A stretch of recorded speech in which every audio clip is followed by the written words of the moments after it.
Sir, এই দেখুন এখানে গাড়ির টায়ারের দাগ স্পষ্ট হয়ে বোঝা যাচ্ছে। কিন্তু স্যার, অবাক করার বিষয় হলো টায়ারের দাগ এই পর্যন্তই শেষ।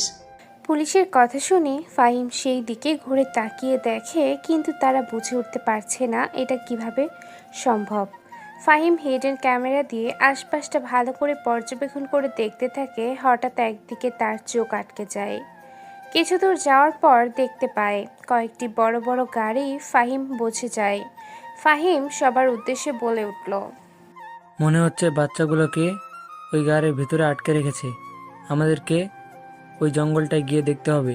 আমি শিওর বাচ্চাগুলোকে ওই গাড়ির ভিতরে আটক করে রেখেছে, তাই আমরা এইভাবে যেতে পারবো না। আমাদেরকে হেলিকপ্টারে করে দিতে হবে।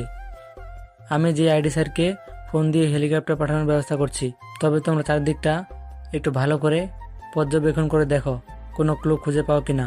ফাহিমের কথায় পুলিশ অফিসারগুলো তারা চারিদিকে ভালো করে পর্যবেক্ষণ করতে থাকে। আর এইদিকে ফাহিম ডিআইজি স্যারকে ফোন দিয়ে হেলিকপ্টার পাঠানোর বন্দোবস্ত করে ফেলে। প্রায় 20 মিনিট পর সেখানে কয়েকটি হেলিকপ্টার উপস্থিত হয়। আর ওই হেলিকপ্টার আসার সাথে সাথে সমস্ত পুলিশ অফিসার হেলিকপ্টারে উঠে প্রায় 30 মিনিট পর তারা একটি নির্জন জায়গায় হেলিকপ্টারগুলো ল্যান্ড করে এবং সমস্ত পুলিশ অফিসারগুলো সেখানে নেমে যায়। তোমরা সবাই তৈরি তো? তাহলে চলো যাওয়া যাক। তবে সাবধান, আশেপাশে কোনো সন্ত্রাস বা কোনো লোক যেখানে দেখবে আগে তাদেরকে গুলি করবে না। সবাই সাবধানতাভাবে কাজ করবে। তো ফোর্স, সবাই অ্যালার্ট। চলো যারা। তারা এগিয়ে যেতে থাকে। হঠাৎ কিছু দূর যাওয়ার পর তারা সেই জায়গায় পৌঁছায়। দেখে কয়েকটি বড় বড় গাড়ি। তখন বাবলু সেই গাড়ির কাছে যাবে। আস্তে আস্তে তারা এগোতে থাকে। কিছু দূর যাওয়ার পর অফিসার 5 একটা জায়গায় দাঁড়ালো। সেই অনুভব করলো তার কাঁধে গরম কিছু অনুভব করলো। সে হাত দিয়ে গরম তাজা রক্ত উপর থেকে টিপটিপ করে পড়ছে। উপরের দিকে তাকিয়ে দেখে কিছুটা ভরকে যায়, কারণ লাশগুলো শরীর থেকে মাথাগুলো আলাদা করে দেওয়া হয়েছে। ওখান থেকে সমস্ত পুলিশগুলোর উদ্দেশ্যে বলে উঠল ফাহিম, ও মাই গড, চারপাশে ভালো করে পর্যবেক্ষণ করো। তোমরা দেখো কোনো মানুষ জীবিত আছে কিনা। মনে হচ্ছে এখানে কিছু একটা ব্যাপার আছে। তোমরা চারদিকটা ভালো করে দেখো। তারা সবাই চারিদিকটা ভালো করে দেখতে থাকে। হঠাৎ একজন পুলিশ অফিসার দেখতে পেল একজন মাটিতে পড়ে আছে উল্টো হয়ে। পুলিশ অফিসারটি কাছে গিয়ে তাকে সোজা করতে পুলিশ অফিসারটি ভয়ে চিৎকার করে উঠল। তার চিৎকারে সমস্ত পুলিশ অফিসার ওখানে এসে দেখতে পায় একটি লাস্টের মাথা থেকে মুন্ডুটা আলাদা করে দেওয়া হয়েছে। তার শরীর থেকে প্রতিটি অঙ্গ প্রত্যঙ্গ কেটে নেওয়া হয়েছে। তার কাটা মাথাটা দেখে বেশ পরিচিত মনে হলো। আর একটু কাছে গিয়ে সেই লাশটির কাটা মাথাটা দেখে ফাহিম তো আরও অবাক হলো, কারণ এ তো সেই এই শহরের সবচেয়ে বড় বিজনেসম্যান জাফরউদ্দিন ফাহিম। সবার উদ্দেশ্যে বলে উঠল, আরে, এ তো জাফরউদ্দিন, এই শহরের সবচেয়ে বড় বিজনেসম্যান। কিন্তু এখানে কিভাবে? ফাহিমের কথা শুনে একজন পুলিশ অফিসার এগিয়ে এসে ফাহিমের উদ্দেশ্যে বলে উঠল, স্যার, আপনি জানলে অবাক হবেন, এই জাফরউদ্দিন এই শহরের সবচেয়ে বড় বিজনেসম্যান। কিন্তু এর নামে অনেকগুলো খারাপ কেস ফাইল আছে। বিভিন্ন ধরনের ড্রাগ, ইয়াবা, নারী পাচার, শিশু পাচার, সমস্ত বেআইনি কাজ ইনার আন্ডারে চলে। তবে স্যার, একে এরকম নির্মমভাবে মারলো কে? আমিও তো সেটাই ভাবছি। কিন্তু খুনি খুব চালাক আর খুব দক্ষতার সাথে কাজটা করেছে। কিন্তু বাচ্চাগুলো কোথায়? আমি ভাবছি বাচ্চাগুলোকে কোথায় রেখেছে। ওই গাড়ির ভিতরে নয় তো? এই, তোমরা এক কাজ করো, ওই গাড়ির ভিতরে দেখো ওই বাচ্চাগুলো আছে নাকি। ফাহিমের কথা শুনে পুলিশ অফিসারগুলোর কাছে গিয়ে তারা দেখে গাড়ির তালা লাগানো। তারা একটি গাড়ির তালা ভেঙে দেখতে পেল অনেকগুলো অস্ত্র, আর আরেকটি গাড়ি আছে ড্রাগস, ইয়াবা, বিভিন্ন ধরনের নিষেধ জাতীয় দ্রব্য। তারা এগুলোকে পাচার করতে চেয়েছিল। বাকি একটা গাড়িতে দেখতে পেল সেই বাচ্চাগুলো। তবে সেই বাচ্চাগুলো অজ্ঞান হয়ে আছে। তাই অফিসার ফাহিমের কাছে এসে একজন পুলিশ অফিসার বলে উঠল, স্যার, এখানে থাকা যে 3টি গাড়ি আছে, ওই গাড়ির ভিতরে একটি গাড়িতে আছে বিভিন্ন ধরনের অস্ত্র, আরেকটি গাড়িতে আছে বিভিন্ন ধরনের ড্রাগ, ইয়াবা, নেশা জাতীয় দ্রব্য, আর বাকি একটা গাড়িতে স্যার ওই বাচ্চাগুলোকে পেয়েছি। ওই বাচ্চাগুলো ওই গাড়ির ভেতরে আছে। তবে স্যার, ওরা সবাই অজ্ঞান হয়ে আছে। এখন কি করব স্যার? তোমরা এক কাজ করো, এই গভীর জঙ্গলে দেখো কোনো রাস্তা আছে নাকি। এই গাড়িগুলো কি নিয়ে যাওয়ার জন্য যদি কোনো রাস্তা থাকে তাহলে এই গাড়িগুলোকে থানায় নিয়ে যাও, আর বাচ্চাগুলোকে ওই হেলিকপ্টারগুলো করে থানায় নিয়ে যাও। আমরা এদিকটা ভালো করে দেখি কোনো ক্লু খুঁজে পাই কিনা। ফাহিম চারিদিকটা ভালো করে পর্যবেক্ষণ করতে থাকে। হঠাৎ করে একটা দিকে তার চোখ আটকে যায়। সে দেখতে পেল জাফর উদ্দিনের লাশের পাশে একটি ছোট্ট বক্স। ফাহিম বক্সটি হাতে নিয়ে খুলে দেখতে পেল একটি চিঠি। জঙ্গলে বাঘ যখন ঘুমিয়ে থাকে তখন তার আশেপাশের পশু পাখিরা তাকে এড়িয়ে চলার ক্ষমতা রাখে। কিন্তু তুই ভাবছ এই খুনগুলোর পেছনে গভীর রহস্য, তবে সেই রহস্য খুঁজতে থাকো। খেলবো তোমার মাইন্ড মারবো আমি, আমার মাইন্ডে JK is back. Officer Fahim চিঠিটা পড়ে মনে মনে কিছু একটা ভাবতে থাকে। তখনই ওখানে থাকা আর একজন পুলিশ অফিসার একটি লোককে ধরে আনে। ফাহিম এর কাছে পুলিশ অফিসার বলে উঠল, স্যার, আমরা গভীর জঙ্গলের তারিখটা দেখতে থাকি। তখনই একে ভবের আড়ালে আমরা খুঁজে পাই আর আপনার কাছে নিয়ে আসি। তবে স্যার, আমরা একে অনেক মারধর করি, তবে শালাই একটা কথাও বলেনি। স্যার, এখন একে আমরা কি করব? ফাহিম লোকটিকে দেখে ভ্রু কুঁচকে লোকটিকে দেখে কিছুক্ষণ তাকায়। তারপর অফিসার ফাহিম লোকটির উদ্দেশ্যে বলে উঠল, এই এখানে কি কি হয়েছে, আর এই খুনগুলো কে করেছে? তুই তাকে দেখিসনি? বল, কে এসব করেছে? আর তুই বেঁচে আছিস কেন? তোরও তো লাশ হয়ে মরে যাওয়ার কথা, কিন্তু তুই বেঁচে আছিস কেন? বল এখানে কি কি হয়েছে, নয়তো থানায় নিয়ে গিয়ে 14 শিকের মধ্যে ভরে এমন রিমান্ড দেব যা তুই কল্পনা করতে পারবি না। বল এখানে কি কি হয়েছে, আর তুই এখনো বেঁচে আছিস কেন? কিভাবে বল, সত্যিটা বলবি। লোকটি ফাহিমের এমন রাগী কথা শুনে ভয়ে ভয়ে বলে উঠল, ওই, এখানে একটি হেলিকপ্টার আছে, আর ওই হেলিকপ্টার থেকে দুইজন আগন্তুক, মুখে কালো মাস্ক, কালো জ্যাকেট পরিহিত দুজন আগন্তুক হেলিকপ্টার নেমে হাতে ইয়া বড় একটি রান্দা নিয়ে সবাইকে কিছু বুঝে ওঠার আগেই সবাইকে মেরে ফেললে। স্যার, ওরা খুবই ভয়ানক, খুবই হিংস্র স্যার। তাহলে তুই বেঁচে আছিস কি করে? স্যার, আমি এই জঙ্গলের ঝোপের আড়ালে লুকিয়ে পড়ি ওরা আমাকে দেখার আগেই, তাই ওরা আমাকে দেখেনি স্যার, আমি এখনো বেঁচে আছি। তাহলে তুই বল এখানে তোদের বস কে, আর তোরা কার হয়ে কাজ করিস, আর তোদের উপর কে আছে? বল, যা বলবি সত্যিটা বলবি, নয়তো। স্যার, ওই যে ওই লাশ ওখানে পড়ে আছে, জাফর উদ্দিন, উনি আমাদের বস। তবে স্যার, ওনার উপরে কথা আছে, আমরা জানি না আমাদের বস কি ওরা মেরে ফেলেছে। আমরা শুধু ওর হয়ে কাজ করি, ওর আন্ডারে ও যা বলে তাই আমরা করি। লোকটি আরো কিছু কথা বলতে যাবে তখনই সাইলেন্সার লাগানো স্নাইপারের গোলে এসে লোকটির বুকটা ঝাঁঝা করে দেয়, আর লোকটি মাটিতে ছিটকে পড়ে। আকস্মিক এমন হওয়ায় ফাহিম কিছুটা চমকে যায়। যে চারিদিকটা দেখতে থাকে কোথা থেকে স্নাইপারে গুলি এসে লোকটির বুকটা ঝাঁঝরা করে দিল। সে কিছু বুঝে ওঠার আগে লোকটি মারা যায়। লোকটি ফাহিমকে উদ্দেশ্য করে কিছু একটা বলতে চেয়েছিল, তার আগেই লোকটি মারা যায়। হঠাৎ এমন সময় ফাহিমের ফোনটি বেজে ওঠে। পকেট থেকে ফোনটি বের করে দেখে ডিআইজি স্যার ফোন করেছে। রিসিভ করতে ওপাশ থেকে ডিআইজি স্যার বলে উঠল, অফিসার, খবর পেয়েছি এই শহরে সবথেকে বড় বিজনেসম্যান জাফর উদ্দিন বিভিন্ন ধরনের ড্রাগস, ইয়াবা পাচারের সাথে সংযুক্ত আছে। আর ওই বাচ্চাগুলোর কোনো সন্ধান পেয়েছো কি? ডিআইজির স্যারের কথাগুলো শুনে অফিসার ফাহিম এখানে থাকা সমস্ত ঘটনা খুলে বলল। এখানে কি কি হয়েছে সবটা শোনার পর ডিআইজি স্যার ফাহিমের উদ্দেশ্যে বলে উঠল, মনে হচ্ছে এই চক্রান্তর পেছনে এমপি শাহিয়াত খান জড়িত আছে। আমারও তাই মনে হচ্ছে স্যার, এমপি শারিয়াত খান এর পেছনে জড়িত আছে। তবে স্যার, আমরা এখন কি করব? আমরা কি ওর উপরে অ্যাকশন দিব নাকি ওকে ছেড়ে দিব? আপাতত এখন তেমন কিছু করার দরকার নেই, তুমি ওইখান থেকে চলে এসো, ওখানে আর তোমার কোনো কাজ নেই। এই বলে ডিআইজি স্যার ফোনটি কেটে দেয়। ফাহিম ওখান থেকে চলে আসে থানায়। যে বাচ্চাগুলো কিডন্যাপ হয়েছিল তাদের সমস্ত পরিবারের কাছে ফিরিয়ে দিল।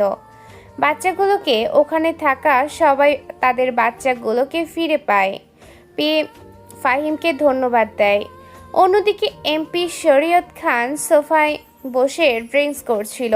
এমন সময় ভাবলো তার ডান হাত এসে তার উদ্দেশ্যে বলে উঠল, বস, বড় একটা ঝামেলা হয়ে গেছে।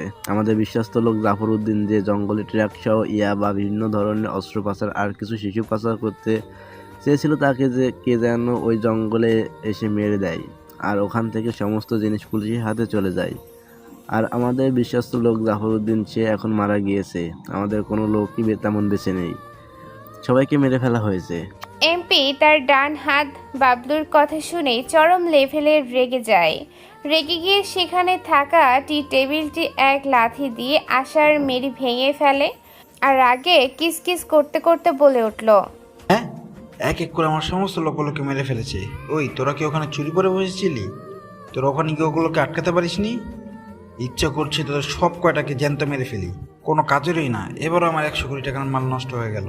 দাঁড়িয়ে দাঁড়িয়ে আমার মুখের দিকে তাকে কি দেখছিস? যা এখান থেকে। এমপির এরকম ধমকহীন কথা শুনে ওখানে থাকা সমস্ত লোক ভয়ে সেখান থেকে চলে গেল। এদিকে বাসার কলিং বেলের শব্দ শুনে আয়শা নিচে নেমে দরজা খুলতে আয়শা দেখতে পেল একজন অচেনা লোক। লোকটিকে দেখে আয়শা বলে উঠল, কে আপনি আর কাকে চাই? আরে আজব তো, কে আপনি? কথা বলছেন না কেন? কাকে চাই বলুন? লোকটি আয়েশার কথা শুনে এবার মুখ খুলে বলে উঠল, এটা কি আদনান সাহেবের বাসা? ওনার জন্য একটা পার্সেল আছে, তাই আমি সেটা দিতে এসেছি। এখানে সাইন করুন। পার্সেলে কি আছে এর মধ্যে? আর বাবা কিছু কি অর্ডার করেছিল? কই, আমাকে তো কিছু বলেনি বাবা। কি হলো ম্যাডাম, নিন, এখানে সাইন করুন। আয়েশা সাইন করে পার্সেলটি হাতে নেয়। হাতে নিয়ে উপরে উঠে যাবে, তখনই আদনান সাহেবের মিনিয়ে গলা শুনতে পেল। কে এসেছিল আয়েশামা? আর তোমার হাতে এই বক্সটি কিসের? বাবা, একজন লোক এসেছিল আর বলল এই যে তোমার জন্য একটা পার্সেল এসেছে, তোমাকে এটা দিতে বলল। আমার জন্য পার্সেল? দেখি তো মা, পার্সেলটি আমাকে দাও। জমা, তুমি উপরে যাও, আমি দেখছি। আয়েশা উপরে চলে যায়। আদনান সাহেব পার্সেলটি হাতে নিয়ে দেখতে থাকে। হঠাৎ বক্সের উপরে কিছু একটা লেখা দেখে আদনান সাহেব বুঝে যায় তাকে এটা কে পাঠিয়েছে। তাই আদনান সাহেব সযত্নে বক্সটি নিয়ে উপরে চলে গেল। আস্তে আস্তে বক্সটি খুলতে থাকে। বক্সটি খুলে দেখে একটি ছোট বোতলের শিশি আর একটি ছোট চিঠি। আদনান সাহেব চিঠিটা হাতে নিয়ে পড়তে থাকে। সময় এসে গেছে, এটা ওর শরীরে প্রবেশ করিয়ে দে। তবে হ্যাঁ, আমাদের পরিকল্পনা আর আমাদের উদ্দেশ্য এখনো একটাই, সেটা হয়তো তুই বুঝে গেছিস। তাই সময় থাকতে এটাও শরীরে প্রবেশ করে দে। এখনই উত্তম সময়, ঠিক এই সময়টাই আমি অপেক্ষায় ছিলাম। তবে হ্যাঁ, একটা কাকপক্ষীও যেন টেনে না পাই, এমনকি ও যেন বুঝতে না পারে। যদি বোঝে তাহলে আমাদের উদ্দেশ্য কখনোই সফল হবে না। আর হ্যাঁ, খুব তাড়াতাড়ি আমাদের দেখা হতে যাচ্ছে, আবার দীর্ঘ 17 বছর পর।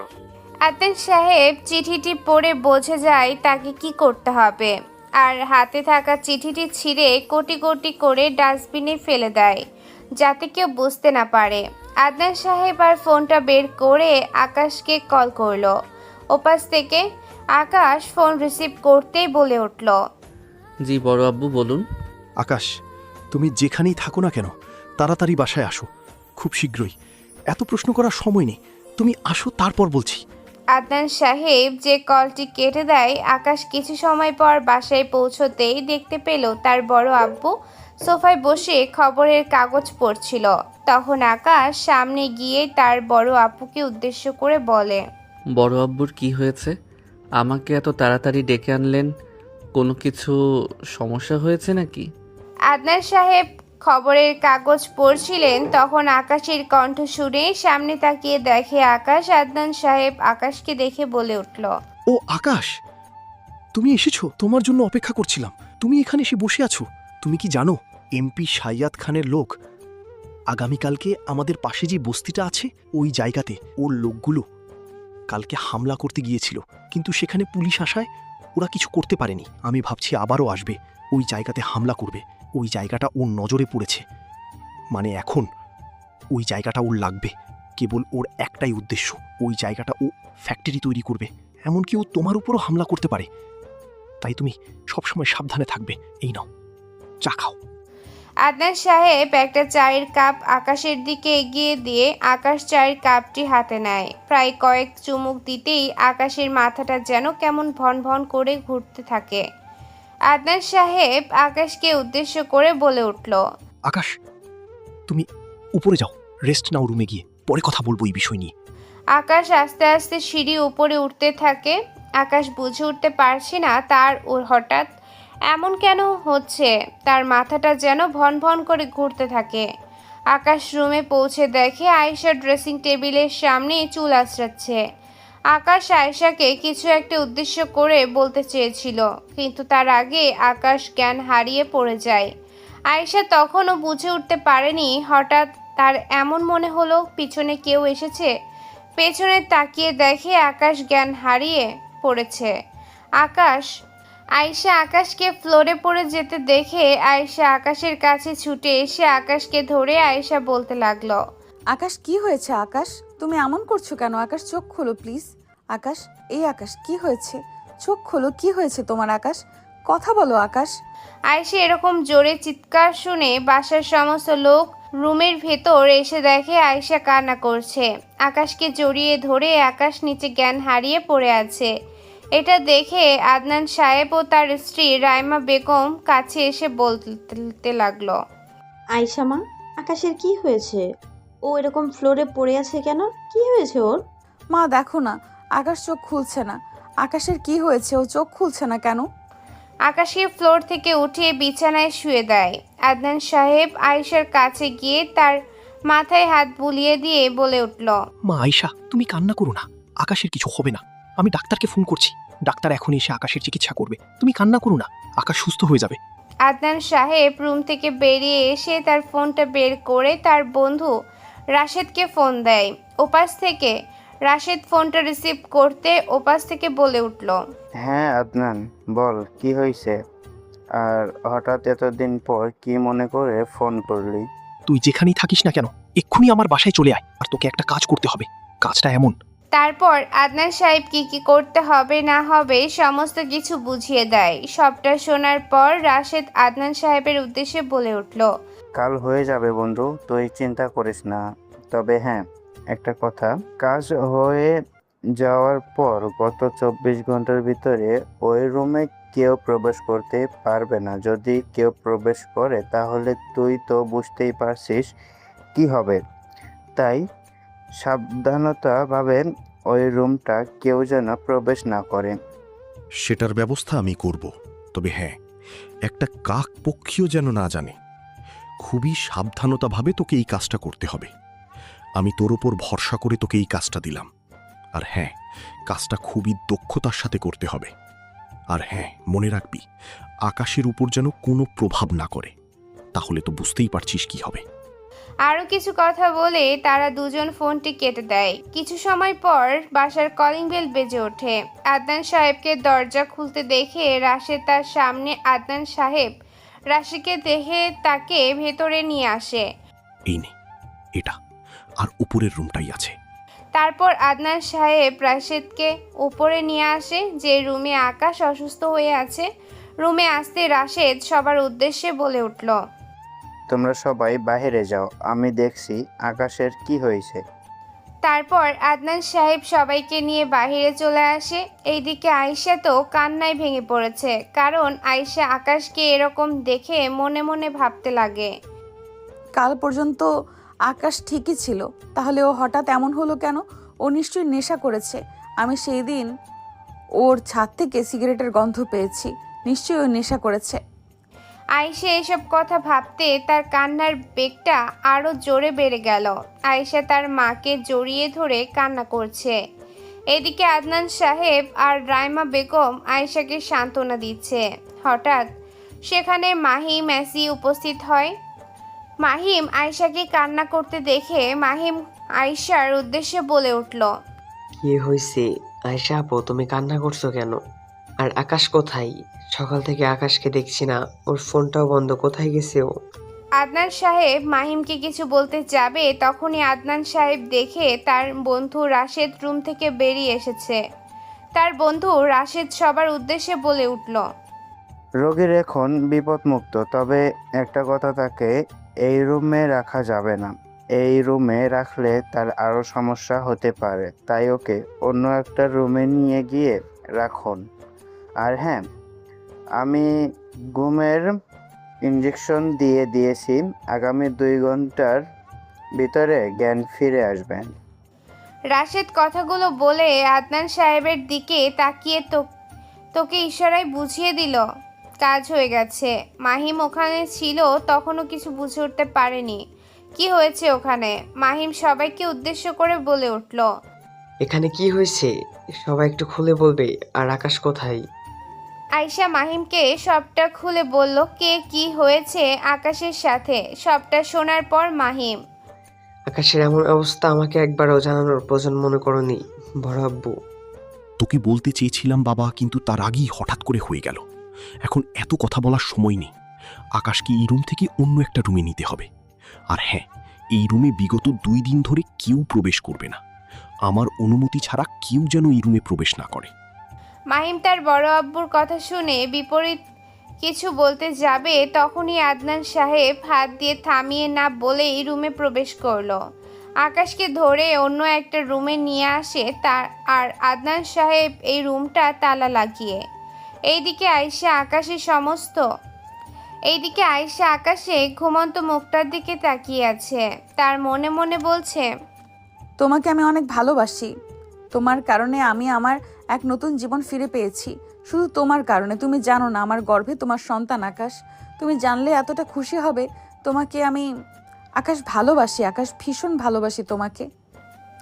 কিছু সময় পর লতা আর আকাশের সাহেলা বেগম মা এসে উপস্থিত হয় রুমে। আকাশের মা আকাশকে এরকম দেখে বলে উঠল, কি হয়েছে আকাশের? ও এরকম কি হলো? আয়শা মা, কি হয়েছে? আয়েশা তার শাশুড়ির মায়ের কণ্ঠ শুনে ঘুরে তাকিয়ে দেখে আয়েশা মাকে দেখে উদ্দেশ্য করে বলে উঠল, আমি রুমে ছিলাম তখন। আকাশ রুমে ঢুকতেই সে জ্ঞান হারিয়ে পড়ে যায় কিছু বুঝে ওঠার আগেই। তারপর কিছুক্ষণ থেকে আকাশের মা চলে যায় বাসায়। রাত তখন 10টা পিটপিট করে। চোখ খোলা আকাশ অনুভব করলো তার বুকে ভারী কিছু, তাই দেখলো আয়েশা তার বুকে মাথা দিয়ে ঘুমিয়ে আছে। আকাশ বুঝে উঠতে পারছে না সে এখানে কিভাবে এলো। হঠাৎ তার মনে হতে আকাশ কিছুটা নড়ে চড়ে উঠতে আয়েশার ঘুম ভেঙে গেল। পিটপিট করে চোখ খুলে দেখে আকাশের জ্ঞান ফিরেছে। আকাশ খেয়াল করলো আয়েশার চোখ লাল হয়ে গেছে, চোখের নিচে কালো দাগ পড়ে গেছে। আকাশ আয়েশার এরকম দেখে, আরে পাগলি, তুমি কান্না করছো কেন এভাবে? কি হয়েছে তোমার? তুমি এভাবে কান্না করছো কেন? আর আমি এখানে কেন? তুমি রুমে আসার আগে জ্ঞান হারিয়ে ফেলেছিলে। আমরা তোমাকে বিছানায় তুলে ডাক্তারকে ফোন করি, তারপর ডাক্তার তোমার চিকিৎসা করার পর তুমি। আয়েশার মুখ থেকে কথাগুলো শুনে আকাশের মনে পড়ে যায় আকাশ যে রুমের ভেতর প্রবেশ করবে। তখনই আকাশ জ্ঞান হারিয়ে পড়ে যায়। তারপর আর তার কিছু মনে নেই কি হয়েছিল। এইদিকে কোবরা কিং বসে আছে, সামনে দুপাশে লাইন দিয়ে অনেকগুলো গার্ডরা দাঁড়িয়ে আছে। কোবরা কিং এর হাতে একটি বিষাক্ত সাপ। পরিবেশটা থমথমে, মাঝে মাঝে বিষাক্ত সাপটি কোবরা কিং হাতে স্লাইড কাটছে। এতে যেন কোবরা কিং আরও জোরে উচ্চস্বরে হাসতে থাকে। কোবরা কিং বিষাক্ত সাপটির মাথা চেপে ধরে বিষাক্ত সাপটি চটপট করতে থাকে। কোবরা কিং বিষাক্ত সাপটিকে হাতের সাথে পেঁচিয়ে জোরে একটা টান দিতে সাপটি দুভাগে পরিণত হয়। সাপটিকে ফেলে দেয় কোবরা কিং হাত থেকে। কোবরা কিং এর এক গগন কাঁপানো হাসি দিয়ে বলে উঠল, বিষাক্ত সাপ, তার বিষে প্রতিটি মানুষের মৃত্যু হয়, আর আমি সাপের বিষাক্ত থেকে খুবই ভয়ঙ্কর।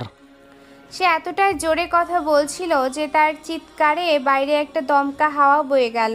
সেই সাথে বাসার ছাদের উপর কয়েকটি কবুতর ছিল, সেগুলোও উড়ে গেল। কোবরা কিং গুটি গুটি পায়ে প্রবেশ করল অন্ধকার কারাগারের ভেতর, যেখানে আফজাল সাহেবকে বন্দি করে রেখেছে।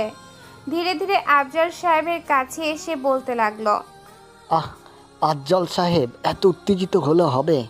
তুমি ভেবেছ তোমার বন্ধু জোকসানকে আমি এমনি এমনি ছেড়ে দিয়েছি? তুমি ভুল ভাবছ।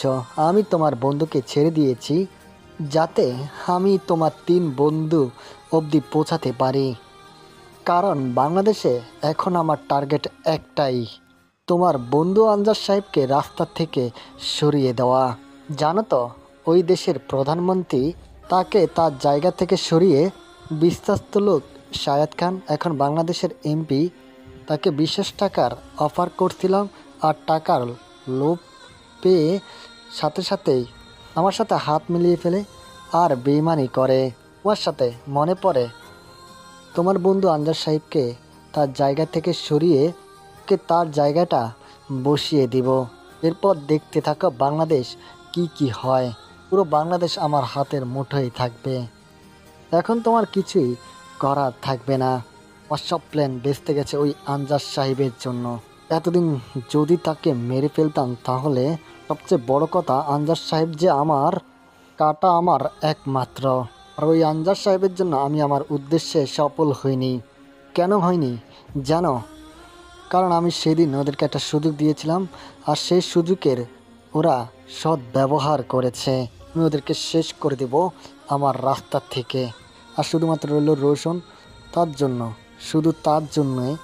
কোবরা কিংয়ের প্রতিটি কথার মাঝেই ছিল খুবই ভয়ঙ্কর এবং হিংস্র। এতটাই জোরের সাথে কথা বলছিল যে তার চিৎকারে যেন পুরো রুমটা কেঁপে উঠেছে। কিছু সময় পর কোবরা কিং আফজাল সাহেবের দিকে তীক্ষ্ণ দৃষ্টিতে তাকিয়ে থাকে। কোবরা কিং আফজাল সাহেবের দিকে তাকিয়ে দেখে আফজাল সাহেব মুচকি মুচকি হাসছে। আফজাল সাহেবকে মুচকি মুচকি হাসতে দেখে কোবরা কিং আফজাল সাহেবের মাথার চুল শক্ত করে ধরে রাগী গলায় বলে উঠল, ওই তুই হাসছিস কেন? আমি কি তোকে এখানে হাসির কথা বলেছি?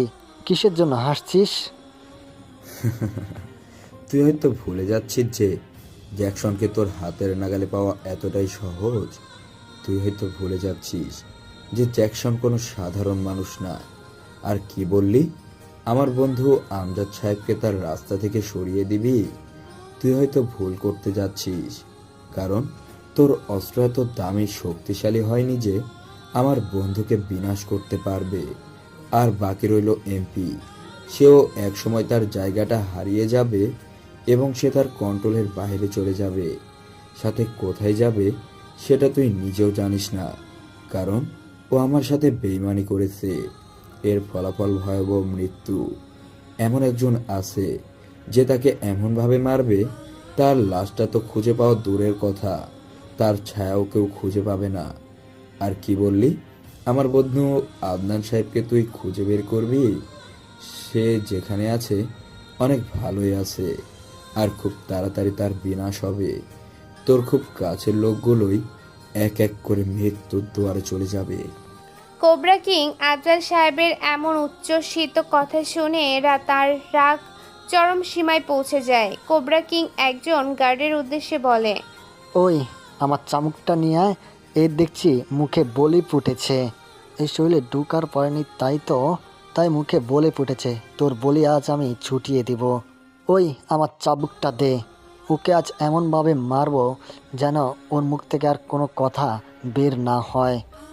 কোবরা কিংয়ের কথা শুনে একজন গার্ড একটা বড় চাবুক কোবরা কিংয়ের হাতে এগিয়ে দেয়। কোবরা কিং চাবুকটি নিয়ে আফজাল সাহেবের শরীরে এলোপাথারি মারতে থাকে। এতে যেন আফজাল সাহেব মাঝে মাঝে চিৎকার দিয়ে ওঠে। তার চিৎকারে অন্ধকার রুমটা যেন কেঁপে ওঠে। কিছু সময় পর মারা বন্ধ করে দেয়। আফজাল সাহেব জ্ঞান হারিয়ে নিস্তেজ হয়ে পড়ে যায়, আর কোবরা কিং সেখান থেকে বেরিয়ে চলে যায়। এইদিকে আদনান সাহেব গুটি গুটি পায়ে তার রুমে প্রবেশ করে। আদনান সাহেবের প্রবেশ করতেই তার স্ত্রী রাইমা বেগম একটি বড় ছবি হাতে নিয়ে অঝরে কান্না করছে। এটা দেখে আদনান সাহেবের রাগ চরম সীমায় পৌঁছে গেছে। আদনান সাহেব তার স্ত্রী রাইমা বেগমের কাছে গিয়ে হাত থেকে ছবিটি নিয়ে ফ্লোরে ছুঁড়ে মারে। ছবিটি ছুঁড়ে মারতে ছবির কাচের অংশগুলো ছড়িয়ে ছিটিয়ে পড়ে ফ্লোরে। আদনান সাহেব তার স্ত্রী রাইমা বেগমের দিকে তীক্ষ্ণ দৃষ্টিতে তাকিয়ে থাকে। আদনান সাহেব রাগী গলায় তার স্ত্রীর উদ্দেশ্যে বলে উঠল, রাইমা, তোমাকে না কতবার বলেছি তুমি ওর জন্য কান্না করছো? যে ছেলে আমাদের মান সম্মানের কথা একবারও ভাবেনি, একটা মেয়ের হাত ধরে আমাদের আমাদের সামনে এসে বলে আমি বিয়ে করেছি। বাবা, রাইমা, তুমি হয়তো ভুলে গেছো সেই দিন আমাদের মান সম্মানটা কোথায় গেছে। ওই ছেলে আমাদের একবারও সম্মানের কথা ভাবেনি ওই দিন, আর তুমি সেই ছেলের জন্য কান্না করছো। আমি ওকে তেজ্যপুত্র করেছি, আমি ওর কোনো চিহ্ন এ বাড়িতে রাখবো না, আর তুমি ওই ছেলের জন্য এত কান্না। হ্যাঁ, তুমি খুবই পাষাণ। দীর্ঘ 7 বছর ধরে আমার ছেলেকে তুমি আমার থেকে আলাদা করে দিয়েছো। আর কি বাকি রেখেছো তুমি? এরপরও বলছো আমি আমার ছেলেকে ভুলে যাব? আমি আমার ছেলেকে কখনোই ভুলে যাব না। তাকে আমি গর্ভে ধারণ করেছি, সে আমার সন্তান। আর তুমি বলছো তাকে ভুলে যেতে? তুমি খুবই পাষাণ। তাদের এরকম ঝগড়া শুনে আয়শা তড়িঘড়ি করে উপরে এসে দেখে বাবা মা দুজনে ঝগড়া করছে। আয়শা গুটি গুটি পায়ে তার বাবা মায়ের রুমে প্রবেশ করতে তার পায়ে কি যেন বেঁধে অনুভব করে। কাচের টুকরো নিচে তাকিয়ে দেখে একটি ছবি ফ্লোরে পড়ে আছে। আয়শা ছবিটি হাতে নিল। তার বাবা মায়ের দিকে এগিয়ে গিয়ে আয়শা বলে উঠল, বাবা মা, তোমাদের কি হয়েছে? তোমরা এইভাবে দুজনে ঝগড়া করছো কেন? আর মা, তুমি কাঁদছো কেন? কি হয়েছে? আর বাবা, তুমি এত রেগে আছো কেন? কি হয়েছে?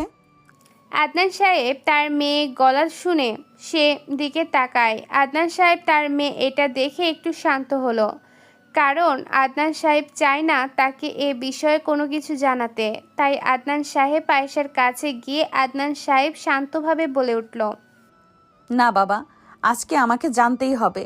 আমি প্রতিনিয়ত মায়ের চোখে পানি দেখি, প্রতিনিয়ত মা এই ছবি বুকে নিয়ে কান্না করে। আর এই ছবিটা কার আমি জানতে চাই। সব বাবা, আমি জানতে চাই। আমাকে বলো কেন মা এই ছবি নিয়ে কান্না করে।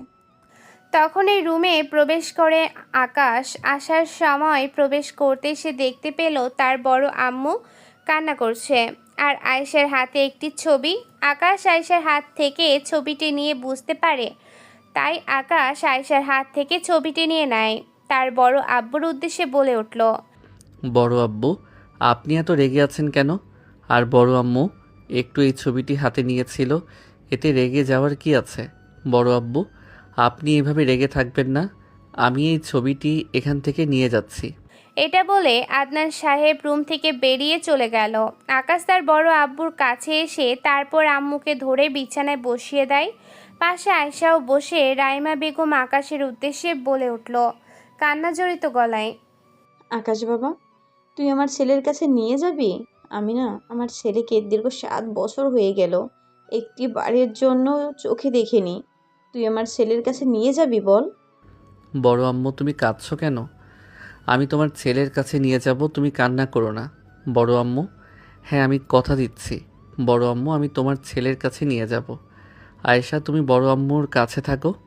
আকাশ রুম থেকে বেরিয়ে চলে যায়। সিঁড়ির নিচে নামতে নামতে হঠাৎ মাহিমের সাথে দেখা হয়।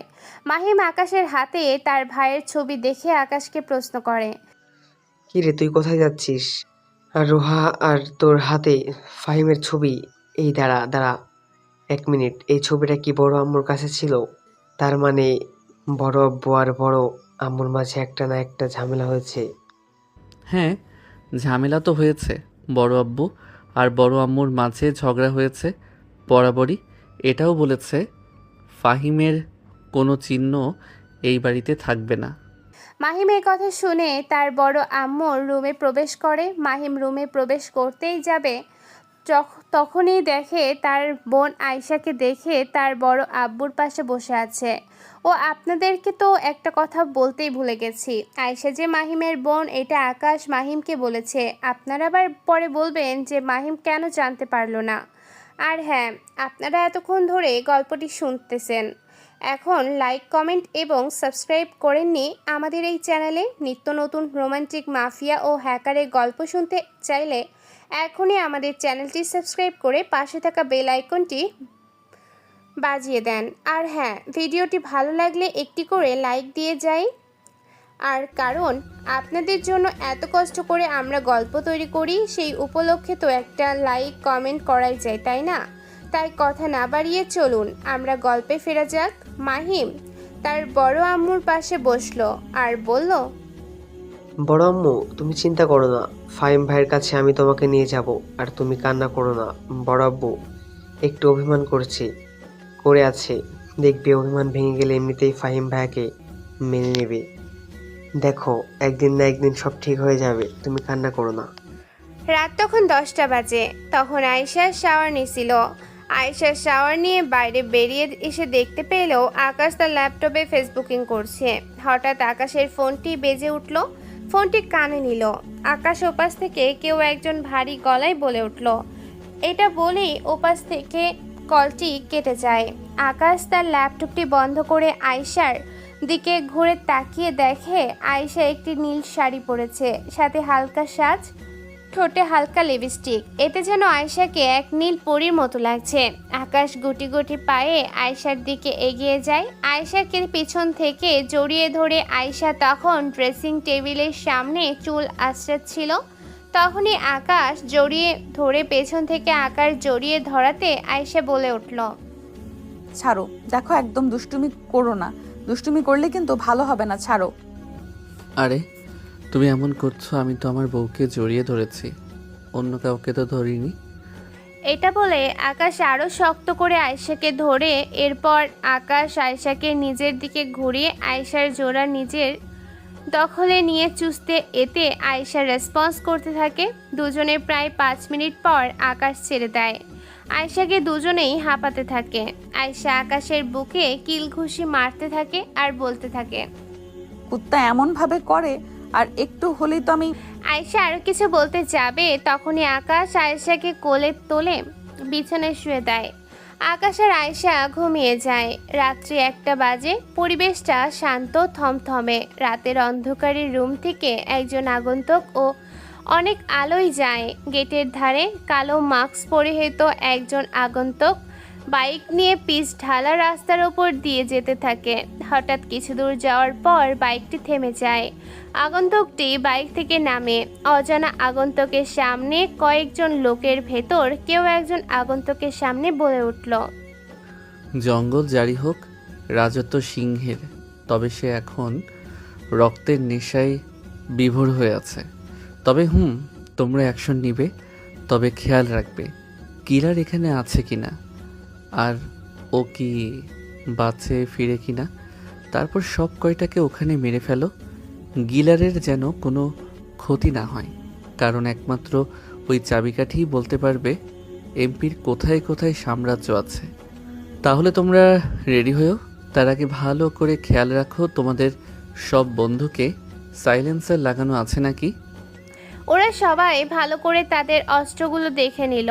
তাদের অস্ত্র সব কয়টাতেই সাইলেন্সার লাগানো আছে। কিনা কিছু সময় পর তারা ওখানে থাকা সমস্ত লোকগুলোকে একে একে গুলি করে মেরে দেয়। কিলার তখন বিজনেস ডিল করতে ব্যস্ত। তখন সে পেছনে ঘুরে দেখে তার সমস্ত লোকগুলো মাটিতে রক্তাক্ত অবস্থায় পড়ে আছে এবং হঠাৎ একটা গুলি এসে লাগে। বিজনেস ডিল করতে এসেছিল সেও মাটিতে রক্তাক্ত অবস্থায় পড়ে যায়। কিলার বুঝে উঠতে পারছে না আর তার সাথে কি হচ্ছে। কিলার তার বন্দুক বের করে আশেপাশে গুলি করতে থাকে।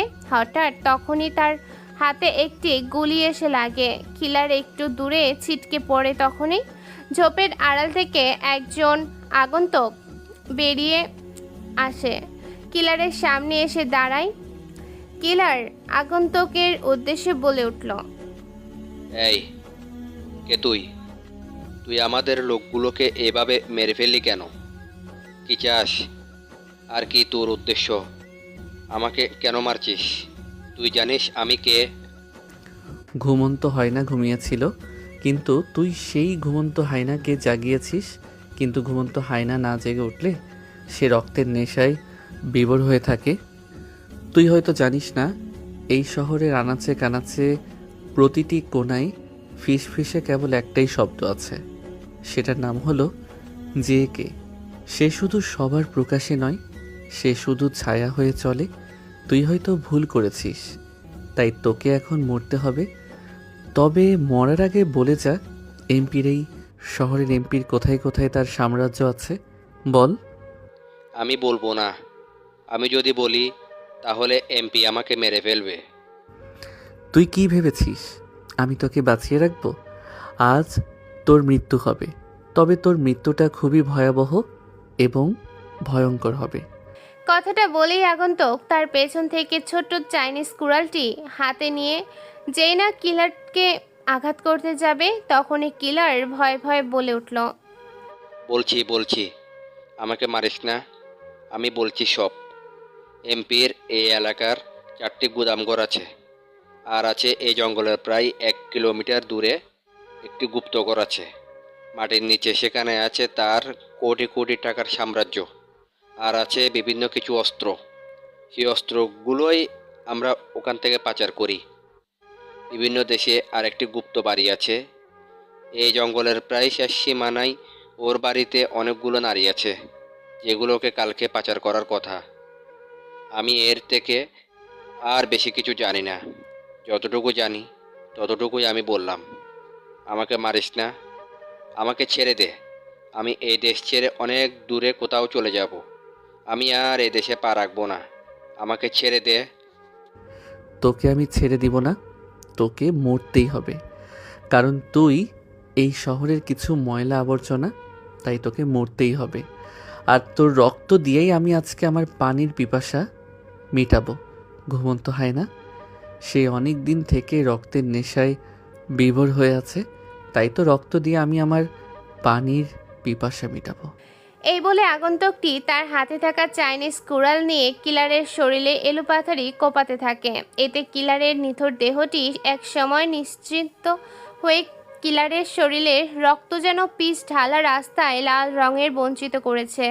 পরিবেশটা শান্ত থমথমে, আশেপাশে পশু পাখির গর্জন আর মাঝে মাঝে মাংস কাটা শব্দে যেন পরিবেশটা মুখরিত করে তুলেছে।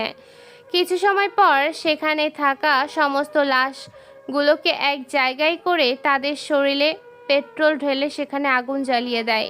সেখানে থাকা সমস্ত লাশগুলো ঝলসানা আগুনে পুড়তে থাকে। আগুনের তাপ যেন পুরো জায়গাকে গরম উষ্ণতা করে তুলেছে। আশেপাশে পশু পাখিরা যেন আগুন তাপ সহ্য করতে না পেরে তারা ডানা মেলে উড়ে যায়। এদিকে আগন্তুক তার বাইকের কাছে এসে বাইক স্টার্ট দিয়ে অন্ধকারের হাওয়ায় মিলিয়ে যায়। দেখতে দেখতে প্রায় 1 সপ্তাহ কেটে যায়। রাত ঠিক 11টা বাজে 12 মিনিট।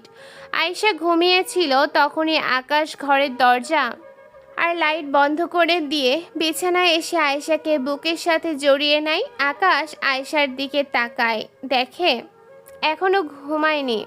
তার ভালোবাসার পরম যত্নে আবদ্ধ হয়। আয়েশা আকাশের ডান হাত আয়েশার পেটের কাছে রাখে।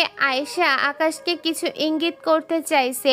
আকাশ বুঝতে পারছে না আয়েশা কেন এমন করছে, তাই আকাশ আয়েশাকে প্রশ্ন করে, আয়েশা, কি হয়েছে তোমার? পেটে কি ব্যথা করছে?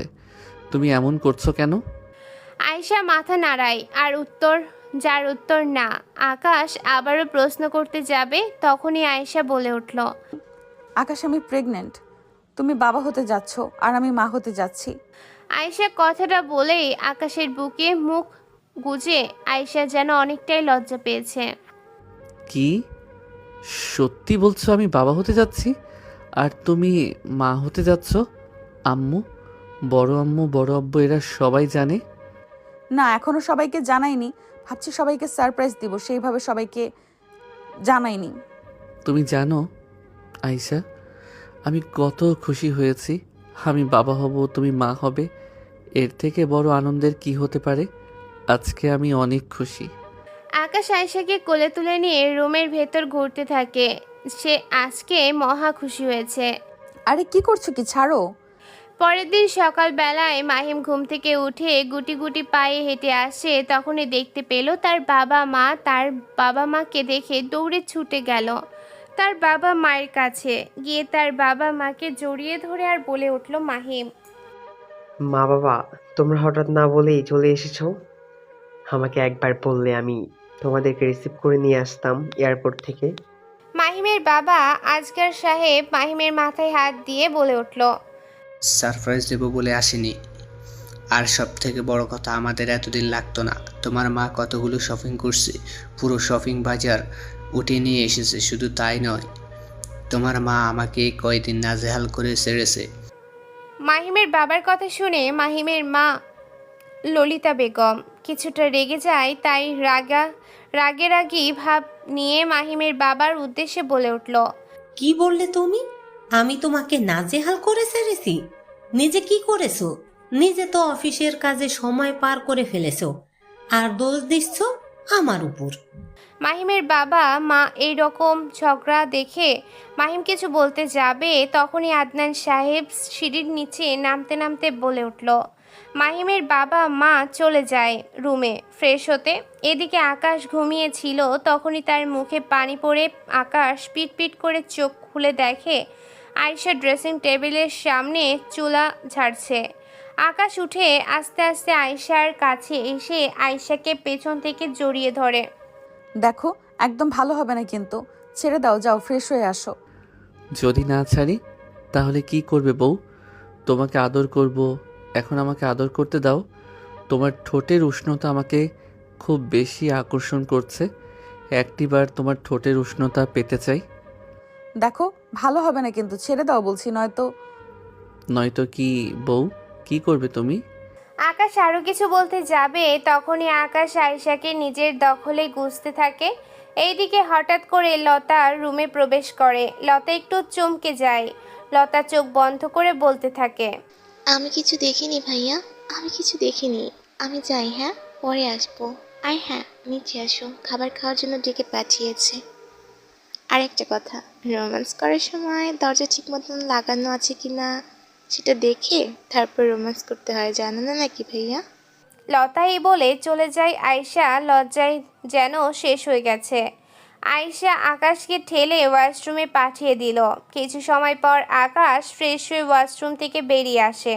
আকাশ আর আয়েশা নিচে এসে ডাইনিং টেবিলে খাবার খেতে বসে যায়। অন্যদিকে অফিসার ফাহিম থানায় এসে ডেস্কে বসেছে। হঠাৎ একজন পুলিশ অফিসার এসে একটি ফাইল দিল। অফিসার ফাহিমের দিকে বাড়িয়ে বলে উঠল, স্যার, এই ফাইলে আছে জাফরউদ্দিনের লাশের কিছু ক্লু পাওয়া গেছে, আর সাথে ফিঙ্গারপ্রিন্ট পাওয়া গেছে। তবে ওই ফিঙ্গারপ্রিন্টটি কোনো মানুষের নয় জানা গেছে, একটি পশু। আর সব থেকে বড় কথা স্যার, জাফরউদ্দিনকে মারার আগে তাকে বিষাক্ত সাপের বিষ দিয়ে মারা হয়েছিল। তবে স্যার, অবাক করার বিষয় হয়েছে, এই সাপের বিষ শুধু জাফরউদ্দিনের শরীরেই পাওয়া গেছে, আর আশেপাশে তার রক্তে ছিল। ওই রক্ত পরীক্ষা করে দেখা গেছে সাপের বিষ স্যার। আমি ভাবছি যে তাকে মেরেছে, কিন্তু অবাক করার বিষয় হচ্ছে ওখানে কোনো মানুষের হাতের ছাপ পাওয়া যায়নি, কিন্তু পশুর ছাপ পাওয়া গেছে। স্যার, এই কেসটা যতই আমরা সহজ মনে করছি ততই আরও জটিল দিকে যাচ্ছে স্যার। তুমি ঠিক বলেছ। আমরা যতই সহজ মনে করছি ততই যেন জটিল হয়ে যাচ্ছে কেসটা। খুনি খুব চালাক। ভার্সিটি শেষ করে লতা আর ফারিয়া দুজনে লিক পার্কের বেঞ্চে বসিয়ে বাদাম খাচ্ছে। হঠাৎ কিছু বখাটের ছেলে ওদের সামনে আসে। ছেলেগুলোর মধ্যে একজন ছেলে বলে উঠল, আরে সুন্দরী, তোমরা এখানে বসে বসে আরামায়েশ করছো? ওই তোরা দেখেছিস এই মেয়েটা কি সুন্দর আর কি হট লাগছে রে। এই মেয়েটাকে যদি একাতের জন্য পেতাম না তাহলে। অসভ্য বেয়াদব ছেলে কোথাকার! বাসায় কি তোদের মা বোন নেই? রাস্তাঘাটে মেয়েদের দেখলে কিস করতে মন চায়। তোদের মতো কিছু ছেলে আছে না, তারা রাস্তাঘাটে চলতেই ভয় পায়। অসভ্য বেয়াদব ছেলে কোথাকার! আরে সুন্দরী, এই এখনো বেদবের কি কিছুই দেখনি? এবার দেখবি বেদবের কি কি হয়। এইদিকে লতা তো অনেকটাই ভয় পেয়ে আছে। ধীরে ধীরে ছেলেগুলোর মধ্যে একজন ছেলে এগিয়ে আসে। যখনই ছেলেটা ফারিয়ার ওড়না ধরে টান দিতে যাবে, তখনই পেছন থেকে কেউ একজন তাকে লাথি মারে। ছেলেটা দূরে গিয়ে ছিটকে পড়ে। ফারিয়া আর লতা তখন চোখ বন্ধ করেছিল। চোখ খুলে দেখে সামনে মাহিম দাঁড়িয়ে। মাহিমকে দেখে লতা আর ফারিয়া কিছুটা স্বাভাবিক হয়। মাহিম এখানে এসেছিল তার বন্ধুদের সাথে আড্ডা দিতে। তখনই সামনে থাকা বেঞ্চে তার চোখ যায়, দেখে ফারিয়া আর লতা বসে বাদাম খাচ্ছে। তখন একদল বখাটের ছেলে এসে ফারিয়া আর লতাকে টিস করতে লাগলো। মাহিম দূর থেকে তাদেরকে দেখতেছিল তারা ফারিয়ার লতার সাথে কি করে। যখনই দেখলো ফারিয়ার ওড়না ধরে টান দিচ্ছে তখনই মাহিমের রাগ মাথায় উঠে যায়। মাহিম দৌড়ে গিয়ে লোকটির বুকে সদরে এক লাথি মারে। লোকটি দূরে গিয়ে ছিটকে পড়ে। মাহিম এমপির নাম শুনতে তার রাগ আরও বেড়ে যায়। তারপরও সে শান্ত আর গম্ভীর গলায় ছেলেদের উদ্দেশ্যে বলে উঠল, সাহস থাকে তো ওদের টাচ করে দেখা, দেখি তোদের কত বড় সাহস। মাহিম কথাটা বলতে না বলতেই ওখানে থাকা একজন ছেলে এসে লতার শরীরে স্পর্শ করতে যাবে তখনই মাহিম তার মুখ বরাবর একটা ঘুষি মারে। মেয়েটির মুখ দিয়ে রক্ত বেরিয়ে পড়ে কিছুটা, সাথে সাথে দূরে গিয়ে ছিটকে পড়ে। এটা দেখে সবাই একটু পিছিয়ে যায়, কিন্তু পরক্ষণেই তারা একসাথে মাহিমের উপরে ঝাঁপিয়ে পড়ে।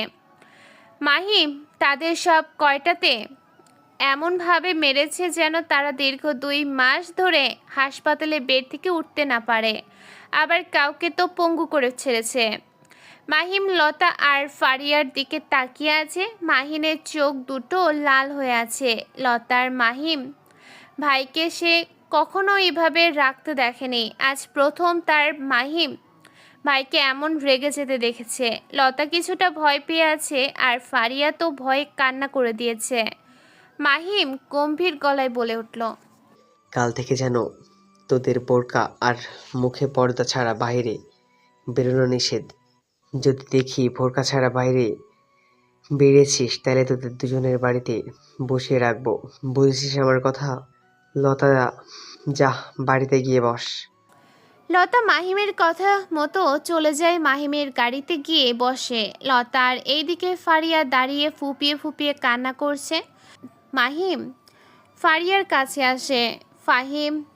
মাহিম ফারিয়ার 2 গাল ধরে তার চোখের পানি মুছিয়ে দিয়ে কপালে আলতো করে একটা ভালোবাসার পরশ এঁকে দেয়।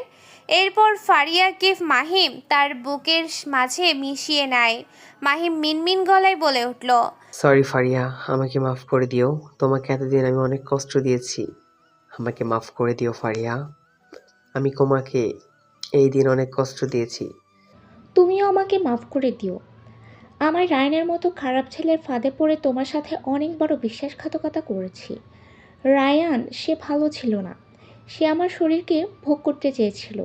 তুমি আমাকে মাফ করে দিও। অতীতের কথা ভুলে যাও, ওটা আমাদের মাঝে অতীত ছিল। তাই অতীতকে ভুলে গিয়ে আমরা সামনের দিকে এগিয়ে যাই। আমি কথা দিচ্ছি ফারিয়া, আমি কখনো তোমাকে ছেড়ে যাব না। জানো ফারিয়া, তোমার এই কঠিন কষ্ট দিয়ে আমি নিজেকে অনেক কষ্ট দিয়েছি।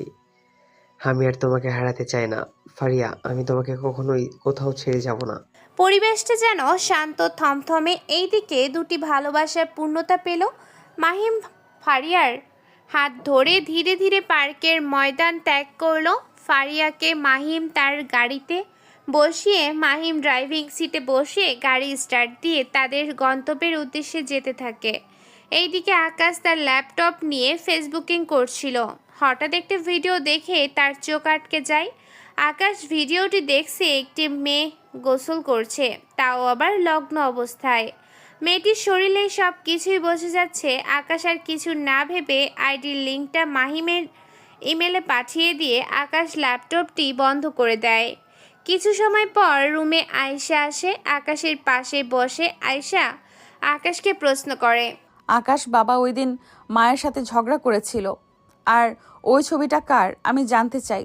মা কেন প্রতিনিয়ত কান্না করে ওই ছবিটা বুকে নিয়ে? ওই ছবিটা কার? আর বাবা ওই ছবিটা দেখলে এত রিয়্যাক্ট করে কেন? বাবা ওই ছবিটাকে দেখতে পারে না। সব প্রশ্নের উত্তর আমি চাই, তুমি বলো আকাশ। এই প্রশ্নের উত্তর তুমি কেবল এক জায়গায় পাবে, তবে তোমাকে ওই জায়গায় যেতে হবে, তারপর তুমি সব প্রশ্নের উত্তর পাবে। আর আব্বু আপু কেন এই ছবিটিকে দেখতে পারে না তার কারণও আছে, সেটা নয় তুমি সময় হলে জানতে পারবে। তবে এইটুকু জেনে রাখো, তোমার রক্তের সম্পর্কের কেউ। আমি সেখানে যেতে চাই, আমি সব জানতে চাই কেন মা কান্না করে প্রতিনিয়ত। আমি তোমাকে নিয়ে যাব, তবে আজকে নয়, অন্য একদিন নিয়ে যাব। আর সেখানে গেলেই তুমি তোমার প্রশ্নের উত্তর তুমি পেয়ে যাবে। আকাশ এতটুকু বলেই আয়েশাকে নিয়ে রুম থেকে বেরিয়ে বাইরে চলে আসে। এইদিকে আদনান সাহেব আর তার ভাই আসগর সাহেব দুজনে বসে টিভি নিউজ দেখছিল। শহরের পাশে বিদঘুটে গভীর জঙ্গলে পাওয়া যায় কিছু মানুষের লাশ, তবে লাশগুলোর শরীরের কোনো মাংস অবশিষ্ট নেই, শুধু রয়েছে হাড় আর কঙ্কাল। দেখে মনে হচ্ছে এই জায়গাটি আগুন দিয়ে পুড়িয়ে দেওয়া হয়েছে। সেই সাথে পিচঢালা রাস্তার উপরে পাওয়া যায় মানুষের শরীরের অনেকগুলো মাংসের টুকরো। তবে এই জায়গাটায় কোনো মানুষ স্থির হয়ে থাকতে পারছে না। জায়গাটায় বেশ বিদঘুটে গন্ধ আর সেই সাথে মর্মান্তিক একটি মানুষের লাশ। তবে এই লাশটিকেও ঠিক একই রকমভাবে মারা হয়েছে। তবে কেউ জানে না এই লাশগুলো কার বা কে মেরেছে। শুধু লাশের পাশে একটি চিঠি পাওয়া গেছে। চিঠিতে লেখা আছে, JK the gangster is back. কে এই জেকে? পুরো শহরে আতঙ্ক তৈরি করে দিয়েছে। শহরের সবার মুখে মুখে একটাই নাম, জেকে। সে কি আসলেই কোনো আতঙ্ক নাকি কোনো কালো ছায়া? বিস্তারিত জানতে আমাদের সাথেই থাকুন 24 টিভি নিউজ। নিউজটা দেখে আসগর সাহেব বলে উঠল, শহরে এত খুনের সংখ্যা বেড়ে গেছে যে বাইরে বেরোনোই কঠিন হয়ে যাচ্ছে। আমাদের সন্তানদেরকে সাবধানে রাখতে হবে। বলা তো যায় না কখন কার উপর দিয়ে ঝড় বয়ে উঠে আসে। আসগর সাহেবের এমন কথা শুনে আদনান সাহেব একটি রহস্যময় হাসি দেয়, যা সবার অগোচরে। আদনান সাহেব মনে মনে অনেক কিছু ভেবে চলেছে। তার ভাবান্তে রয়েছে অনেক রহস্য এবং গম্ভীর। আদনান সাহেব চায়ের কাপটি হাতে নেয়, চায়ে এক চুমুক দিয়ে আবার টি টেবিলে রেখে আবার নিউজ চ্যানেলে চোখ দেয়। আকাশ আর আয়েশা গুটি গুটি পায়ে রুমে প্রবেশ করছে। তখনই আকাশ দেখতে পেল তার ছোট্ট আবু আসগর সাহেবকে। আকাশ কাছে গিয়ে তার ছোট্ট আব্বুকে জড়িয়ে ধরে আসগর সাহেব আকাশের মাথায় হাত বুলিয়ে বলে ওঠে, কেমন আছিস বাবা আকাশ? ভালো আছি ছোট আব্বু। তবে তুমি আসবে আমাদের কাউকে জানাওনি কেন? আর আমাদের কথা এতদিন তুমি ভুলেই গিয়েছো। যদি মনে রাখতে তাহলে আসার সময় আমাদেরকে বলে আসতে। রান্নাঘরের কিচেন থেকে হাতে চিকেন পাস্তা নিয়ে গুটি গুটি পায়ে ললিতা বেগম সবার সামনে এসে টি টেবিলের কাছে রাখে। আকাশ তার ছোট আম্মুকে দেখে তার ছোট আম্মুর কাছে গিয়ে তার ছোট আম্মুকে জড়িয়ে ধরে। ও ছোট আম্মু, তোমার হাতের চিকেন পাস্তা না অনেক মিস করেছি। এইগুলো সব পাস্তা আমি একা নিজে খাবো, কাউকে দেব না। এমনকি মাহিম লতা কেউ খাবে না, সব আমি খাবো। পাগল ছেলে একটা। আকাশ চিকেন পাস্তা প্লেটে নিয়ে সোফায় বসে খাচ্ছে। এমন সময় মাহিম, লতা আর ফারিয়া নিচে নামে। দেখে আকাশ বসে বসে চিকেন পাস্তা খাচ্ছে। আয়েশা গুটি গুটি পায়ে এসে তার বাবার পাশে বসে এতক্ষণ ধরে আসগর সাহেব খেয়াল করেনি। আসগর সাহেব দেখলো একটি মেয়ে তার বড় ভাইয়ের পাশে বসেছে। তাই তার বড় ভাইকে প্রশ্ন করলো আসগর সাহেব, ভাইয়া তোমার পাশে এই মেয়েটিকে? এই মেয়েটিকে তো চিনলাম না। এরপর আদনান সাহেব সমস্ত ঘটনা তার ছোট্ট ভাই আসগর সাহেবকে খুলে বলে। আসগর সাহেব তো সবটা শুনে মহা খুশি, কারণ আসগর সাহেব তাদের ছোট মেয়েকে ফিরে পেয়েছে। আসগর সাহেব তার স্ত্রী ললিতা বেগমকে জোরে ডাক দেয়, মাহিমের মা কোথায় গেলে তুমি? আর এখানে আসো, দেখে যাও আজ থেকে 17 বছর আগে যে মেয়েকে আমরা হারিয়েছি ফেলেছিলাম, আজ দেখো আমাদের মেয়ে আমাদের কাছে। আমরা আমাদের মেয়েকে ফিরে পেয়েছি। তুমি বলতে না একদিন না একদিন ঠিকই আমাদের মেয়ে আমাদের কাছে ফিরে আসবে। এই দেখো আমাদের মেয়ে আমাদের কাছে ফিরে এসেছে। ললিতা বেগম তার স্বামী আসগর সাহেবের চিৎকার শুনে তাদের কাছে আসে। আসগর সাহেব তার স্ত্রীকে সমস্ত কথা খুলে বলল। তারা তাদের মেয়েকে পেয়ে অনেক খুশি, কারণ তার পুরো ফ্যামিলি তাকে ঘিরে। কিন্তু সে কাকে নিয়ে বেঁচে থাকবে? ললিতা বেগম আয়েশার কপালে মুখে চুমু নিয়ে আয়েশাকে বুকে জড়িয়ে বলে উঠল, আল্লাহর অসীম শুকরিয়া, আমাদের মেয়েকে আমাদের কাছে ফিরিয়ে দিয়েছে। এর চেয়ে বড় আনন্দ আর কিছুই নেই। আমরা আমাদের মেয়েকে আর কোথাও হারাতে দেব না। এখান থেকে আমাদের মেয়েকে আমাদের কাছেই রাখবো। ললিতা বেগম আয়েশাকে নিয়ে উপরের রুমে চলে গেল। এইদিকে আকাশ সবাই বসে পাস্তা খাচ্ছে। আকাশ আর একটা পাস্তা হাতে নিতে যাবে, তখনই দেখে তার প্লেটে চিকেন পাস্তা নেই। পেছনে ঘুরে দেখে লতার মাহিম তার পাস্তা খাচ্ছে। এটা দেখে আকাশ তো অনেকটাই রেগে যায়। রেগে গিয়ে মাহিমের আর লতার দিকে ধেয়ে আসে। ওরা আবার কম কি, ওরা দৌড় মারলো, আকাশ ওদের পেছনে দৌড়াচ্ছে আর বলছে, দেখ ভালো হবে না কিন্তু, ছোট আম্মু আমার জন্য চিকেন পাস্তা বানিয়েছে আর তোরা সেগুলো নিয়ে নিলি। দাঁড়া বলছি, ধরতে পারলে না একেবারে। পারলে আমাদের ধরে তো দেখা ভাইয়া, চিকেন পাস্তা কি তুই একাই খাবি নাকি? আদনান সাহেব আর আজগর সাহেব তারা দুজনে মুচকি হাসি দেয়। মনে মনে বলছে আমাদের পরিবার যেন সারা জীবন যেন এভাবেই চলতে থাকে। অন্যদিকে গুটি গুটি পায়ে এতিমখানার প্রবেশ করছে জুবায়ের সর্দার ধীরে ধীরে এগিয়ে যায়। জুবায়ের সর্দার তার চোখে মুখে খুবই বিষম এবং রাগের ছাপ তা বোঝাই যাচ্ছে। এতিমখানার আশেপাশে বাচ্চাগুলো খুশিতে খেলা করছে। পরিবেশটা যেন হাসি খুশিতে এক অন্যরকম করে তুলেছে। জুবায়ের সর্দার রাহেলা বেগমের কাছে গিয়ে দুহাতে তালি দিতে দিতে মুখে একটু মুচকি হাসি দিয়ে বলে উঠল, বাহ বড়ি বাহ, বেশ হাসি খুশিতে আসিস দেখছি। অনেক দিন পর আমি আবার আনার জান পাখিটা কাছে দেখা করতে এসেছি।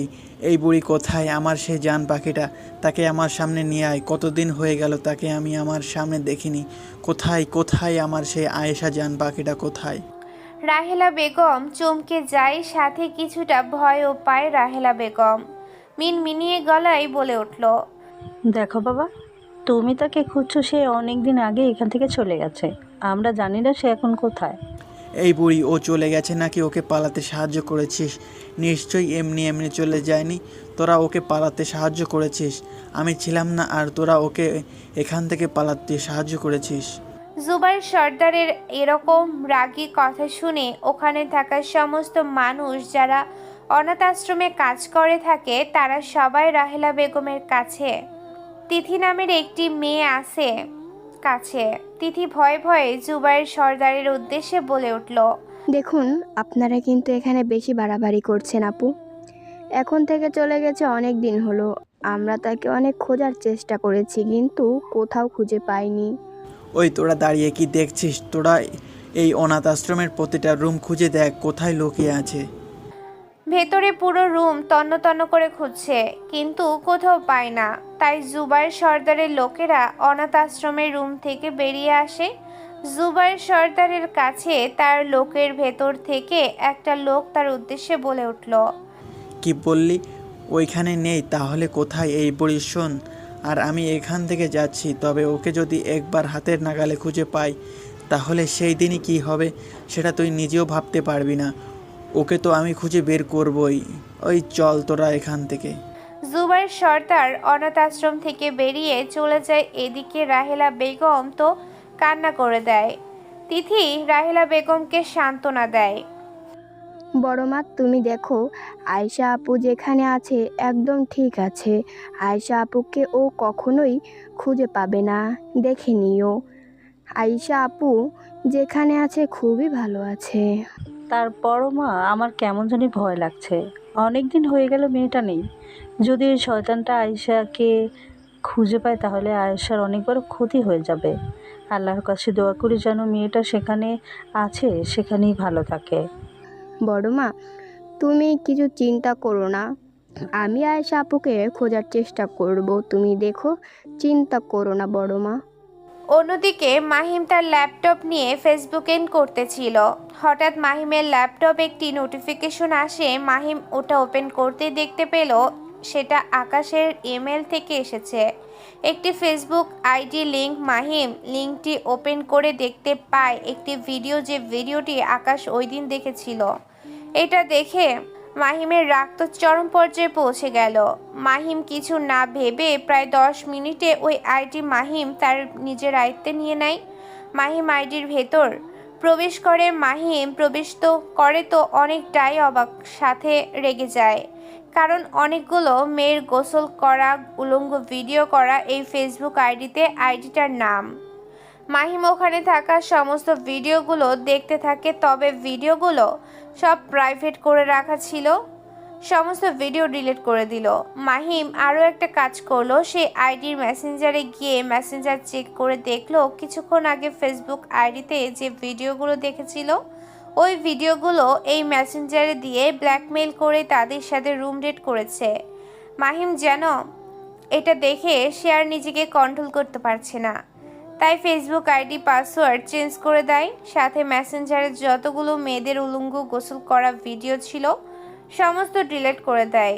মাহিম জানার চেষ্টা করে এই ফেসবুক আইডিটা কার। কিছু সময় পর মাহিম এই আইডিটা কার জানতে পারে।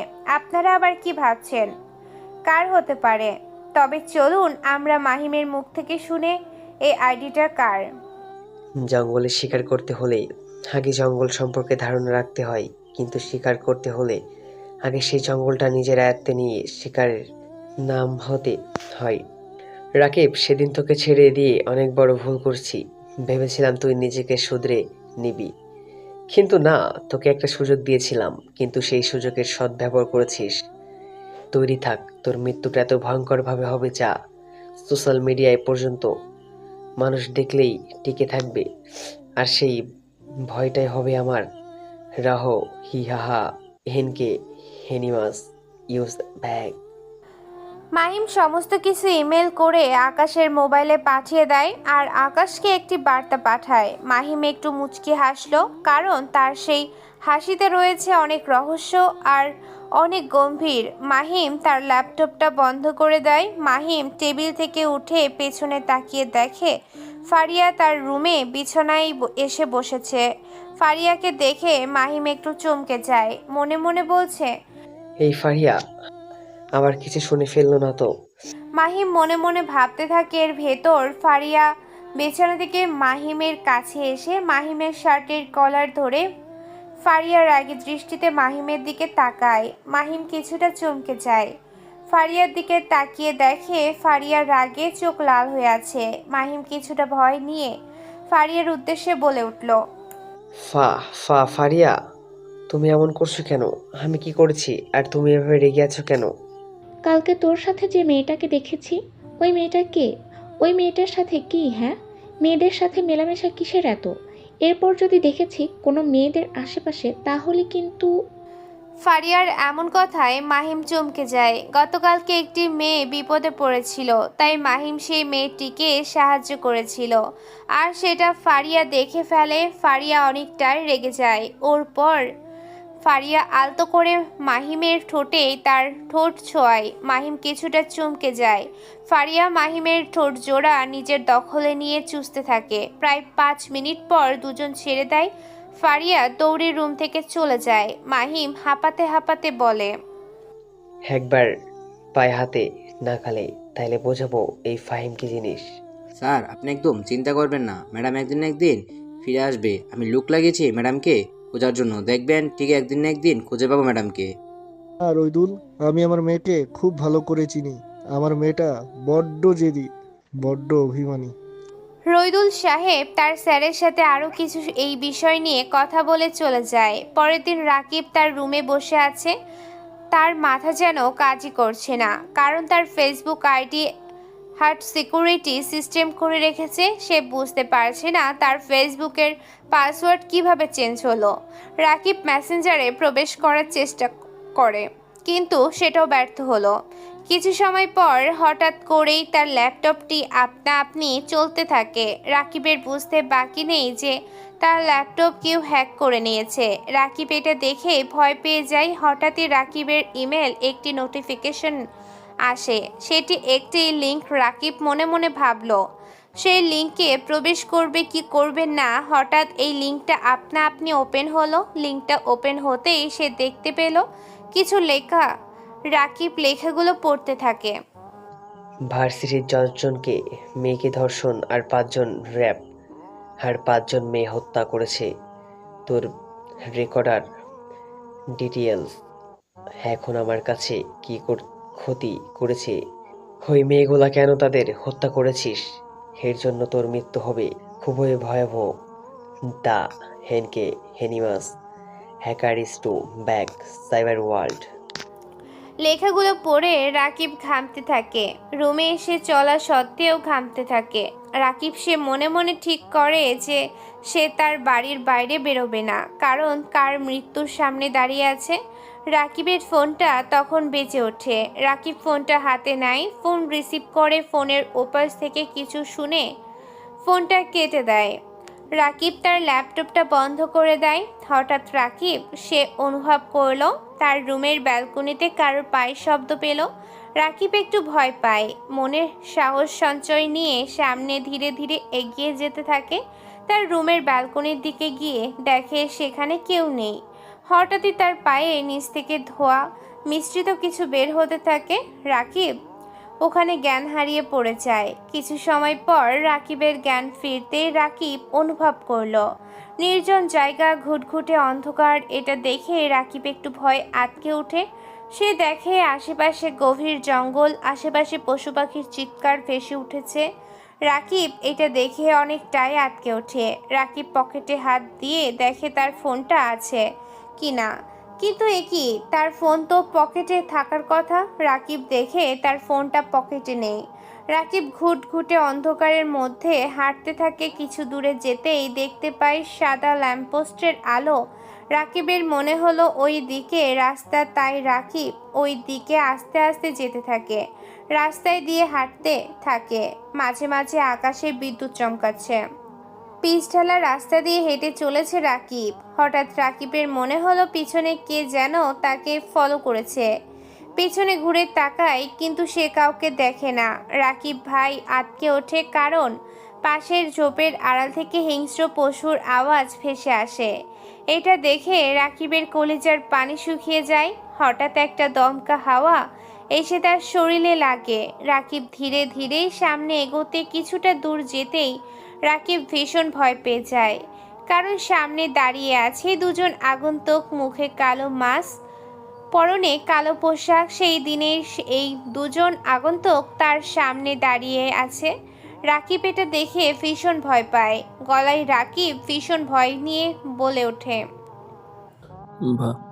ভাই আমাকে ছেড়ে দিন, আমি জীবনেও আর এমন ভুল করব না, প্লিজ আমাকে ছেড়ে দিন। আমি এই বাংলাদেশ থেকে অনেক দূরে কোথাও চলে যাব, তারপরও আমাকে মারবেন না, প্লিজ আমাকে ছেড়ে দিন, আমার অনেক ভুল হয়েছে। ছেড়ে দেব? পারবি তুই ওই মেয়েগুলোকে ফিরিয়ে দিতে পারবি? যেসব মেয়েগুলোকে তুই ধর্ষণ করে রেপ করে মেরে ফেলেছিলি, তাদেরকে পারবি ফিরিয়ে দিতে? তখনই আড়াল থেকে একটি হিংস্র পশু বেরিয়ে আসে। হিংস্র পশুটি মাঝে মাঝে গর্জন দিয়ে উঠছে। তার গর্জনে যেন পুরো জায়গাটা কেঁপে ওঠে। রাকিব এটা দেখে সে ভয় পেয়ে যায়। ভয় যেন তার কলিজা শুকিয়ে গিয়েছে।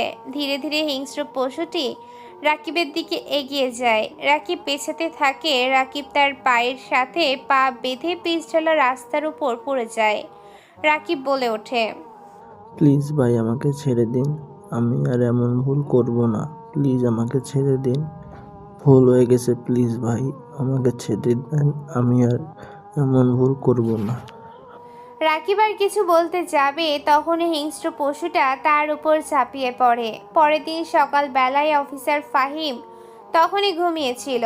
তার ফোনটা বেজে ওঠে। অফিসার হয়ে ঘুম ঘুম চোখে ফোনটা রিসিভ করতে অফিস থেকে একজন পুলিশ অফিসার বলে উঠল, স্যার আপনি কোথায়? ঢাকায় হাওয়ের পাশে গভীর জঙ্গলের পাশে রাস্তার উপরে একজনের মর্মান্তিক লাশ পাওয়া গেছে। স্যার আপনি কোথায়? দ্রুত এখানে চলে আসুন।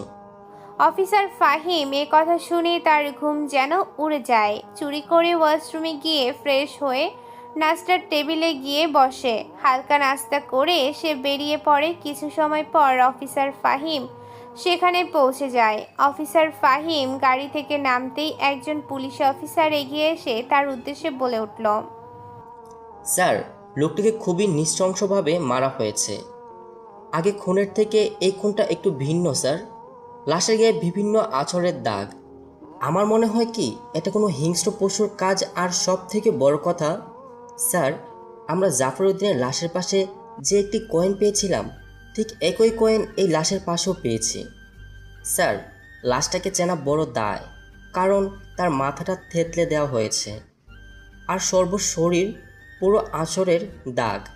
আর সবথেকে বড় কথা, লাশের শরীরের দুপাশে দুদিকে লেখা আছে, একদিকে জেকে জি আন্ডারওয়ার্ল্ডের মাফিয়া কি, আর একটা NK animals the hacker king. তা শুনে অফিসার ফাহিম লাশের কাছে যায়, লাশটিকে দেখতে থাকে। হ্যাঁ, লাশটির পুরো শরীর আঁচড়ের দাগ আর মাথাটা ঠিকলে দেওয়া হয়েছে। লাশটিকে চেনা বড় কঠিন। অফিসার ফাহিম ওখানে থাকা সমস্ত পুলিশ অফিসারদের উদ্দেশ্যে বলে উঠল, তোমরা এক কাজ করো, এই লাশটিকে পোস্টমর্টমের জন্য পাঠানোর ব্যবস্থা করো, আর আশেপাশে একটু ভালো করে খুঁজে দেখো কোনো ক্লু খুঁজে পাও কিনা। ফাহিম ওখান থেকে যখনই চলে যাবে তখনই দেখতে পেল লাশের পাশে একটি সাদা রঙের বক্স। ফাহিম বক্সটা তুলে হাতে নেম বক্সটিকে খুলে দেখতে থাকে। বক্সের ভেতরে একটি ছোট্ট পেনড্রাইভ আর সাজে একটি ছোট্ট চিঠি। সবার আগে পেনড্রাইভটা হাতে নেয়, এরপর চিঠিটা খুলে পড়তে থাকে। হ্যালো অফিসার, আমি সাইকো। আর সাইকো কোনো মানুষ না, সাইকো একজন হিংস্র, যার প্রতিটি পদক্ষেপে রয়েছে রক্তের নেশা। সবাই প্রকাশ্যে খুন করে, আর আমি ছায়ার অন্তরালে। আমি কেবল মানুষ মারছি না, এই শহরের কিছু ময়লা আবর্জনা পরিষ্কার করছি, কারণ এরা মানুষের কাতারে পড়ে না। তাই এদের ধ্বংস করাই হলো আমার প্রতিটি পদক্ষেপ, যা দরুন হিংসতা। অফিসার ফাহিম চিঠিটা পড়া শেষ করে হাতে থাকা পেন ড্রাইভটার দিকে একবার তাকায়। সে ভাবতে থাকে এই পেন ড্রাইভে কিছু তো একটা আছে। একজন পুলিশ অফিসার ফাহিমের কাছে এসে তাকে উদ্দেশ্য করে বলে, স্যার, আমরা আশেপাশটা ভালো করে দেখলাম, তবে কিছুই পেলাম না। তবে স্যার, সামনে ল্যাম্পপোস্টে সিসি ক্যামেরা লাগানো আছে, ওই সিসি ক্যামেরা থেকে হয়তো কোনো কিছু আমরা খুঁজে পেতে পারি। তুমি ঠিক বলেছ, তবে আমার একটা কথা মাথায় আসছে না। এনকে এনিমাস আবার নতুন আসলো কেসটার দিকে। যত সামনে এগোচ্ছি ততই যেন কেসটা ঘোলাটে হয়ে যাচ্ছে। কিন্তু এই দুজন ব্যক্তি কে, তাদের উদ্দেশ্য কি? স্যার, এটা এমন নয় তো যে এই দুইজন ব্যক্তি একজনই শুধু নাম পরিবর্তন করে আমাদের থেকে চোখের আড়াল হয়ে থাকছে? হতেও পারে, কিন্তু আমার মনে হয় না তারা দুজন ব্যক্তি একজনেই নাম পরিবর্তন করে আমাদের সাথে এমনটা করবে। আমার মনে হয় না। তাদের দুজনের প্রতিটা পদক্ষেপে রয়েছে হিংস্র আর মানুষ খুন করা, কিন্তু এটা বুঝতে পারছে না তাদের উদ্দেশ্য কি। তারা প্রভাবশালী লোকদেরকে কেন মারছে? প্রথমে এমপির ছেলে জায়ান, এরপর অনেকগুলো মার্ডার কেস। আজ পর্যন্ত মার্ডার কেস এসেছে শুধু প্রভাবশালী ব্যক্তিরই, আর এই প্রভাবশালী ব্যক্তি বিভিন্ন ক্রাইমের সাথে জড়িত। অফিসার ফাহিম সেখান থেকে থানায় চলে আসে। থানায় এসে তার ড্রেসে বসে সেখানে থাকা ল্যাপটপটি ওপেন করে হাতে থাকা পেন ড্রাইভটা লাগায়। ডিভাইসের ভেতর প্রবেশ করতে দেখতে পায় একটি ফাইল ওপেন করে যা দেখতে পায় তা দেখে ফাহিম অনেকটাই অবাক হয়, কারণ এতদিনই এই ক্রিমিনালগুলোর তথ্য আর ডিটেলস তাই ভাই সমস্ত ডিটেলস তার ল্যাপটপে কপি করে রেখে দেয়। রাত 1:15 আয়শা ঘুমিয়েছিল। হঠাৎ করেই তার ঘুমটা ভেঙে যায় পানির পিপাসাতে। আয়শা উঠে পড়ে, টেবিলে থাকা জাগটা হাতে নিয়ে দেখে পানি নেই। তাই আয়শা বিছানা থেকে উঠতে যাবে, তখনই দেখে আকাশ তাকে আষ্টেপৃষ্টে জড়িয়ে ধরে আছে। আয়শা কোনো রকম আকাশকে সরিয়ে বিছানা থেকে উঠে পানির জগটা নিয়ে বাইরে চলে আসে। এরপর আয়শা পানি নিয়ে রুমে যেতে নিলে হঠাৎ দেখতে পায় একটি রুম বন্ধ, লাইট জ্বলছে। আয়শা মনে মনে ভাবল, আরে এত রাতে এই রুমে লাইট জ্বলছে, কিন্তু এত রাতে কে জেগে আছে? আয়শা গুটি গুটি পায়ে এগিয়ে যায় রুমের সামনে। মনে মনে ভাবলো এই রুমে এত রাতে কে আছে, আর এত রাতে এই রুমে কি? আয়শার আর কিছু না ভেবে রুমের ভেতর প্রবেশ করে। রুমে হঠাৎ করে লাইটের পাওয়ার কিছুটা কমে আসতে শুরু করে। আয়শা আশেপাশে ভালো করে লক্ষ্য করে দেখে কেমন যেন অপরিষ্কার।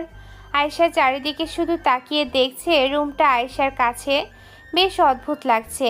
এই রুমে সচরাচর কেউ আসে না। আয়শা রুমটার সামনে এগিয়ে যায়। আয়শা বেশ অদ্ভুতভাবে রুমের ভেতর থেকে চারিদিকে নজর বোলাতে থাকে। রুমের আসবাবপত্রে ধুলা বালিতে ছেয়ে আছে। হঠাৎ করে রুমের ভেতরে আকসা আলো থেকে লাইটের আলোটাও যেন তীব্র গতি নিয়েছে। হঠাৎ আলোর গতিবেগ বেড়ে যায়। আয়শা একটু চমকে ওঠে। রুমের চারপাশে দেওয়ালে পুরনো কিছু প্রিন্টিং। আয়শা শুধু প্রিন্টিংগুলোর দিকে তাকিয়ে আছে। আয়শার সামনে বড় প্রিন্টিং।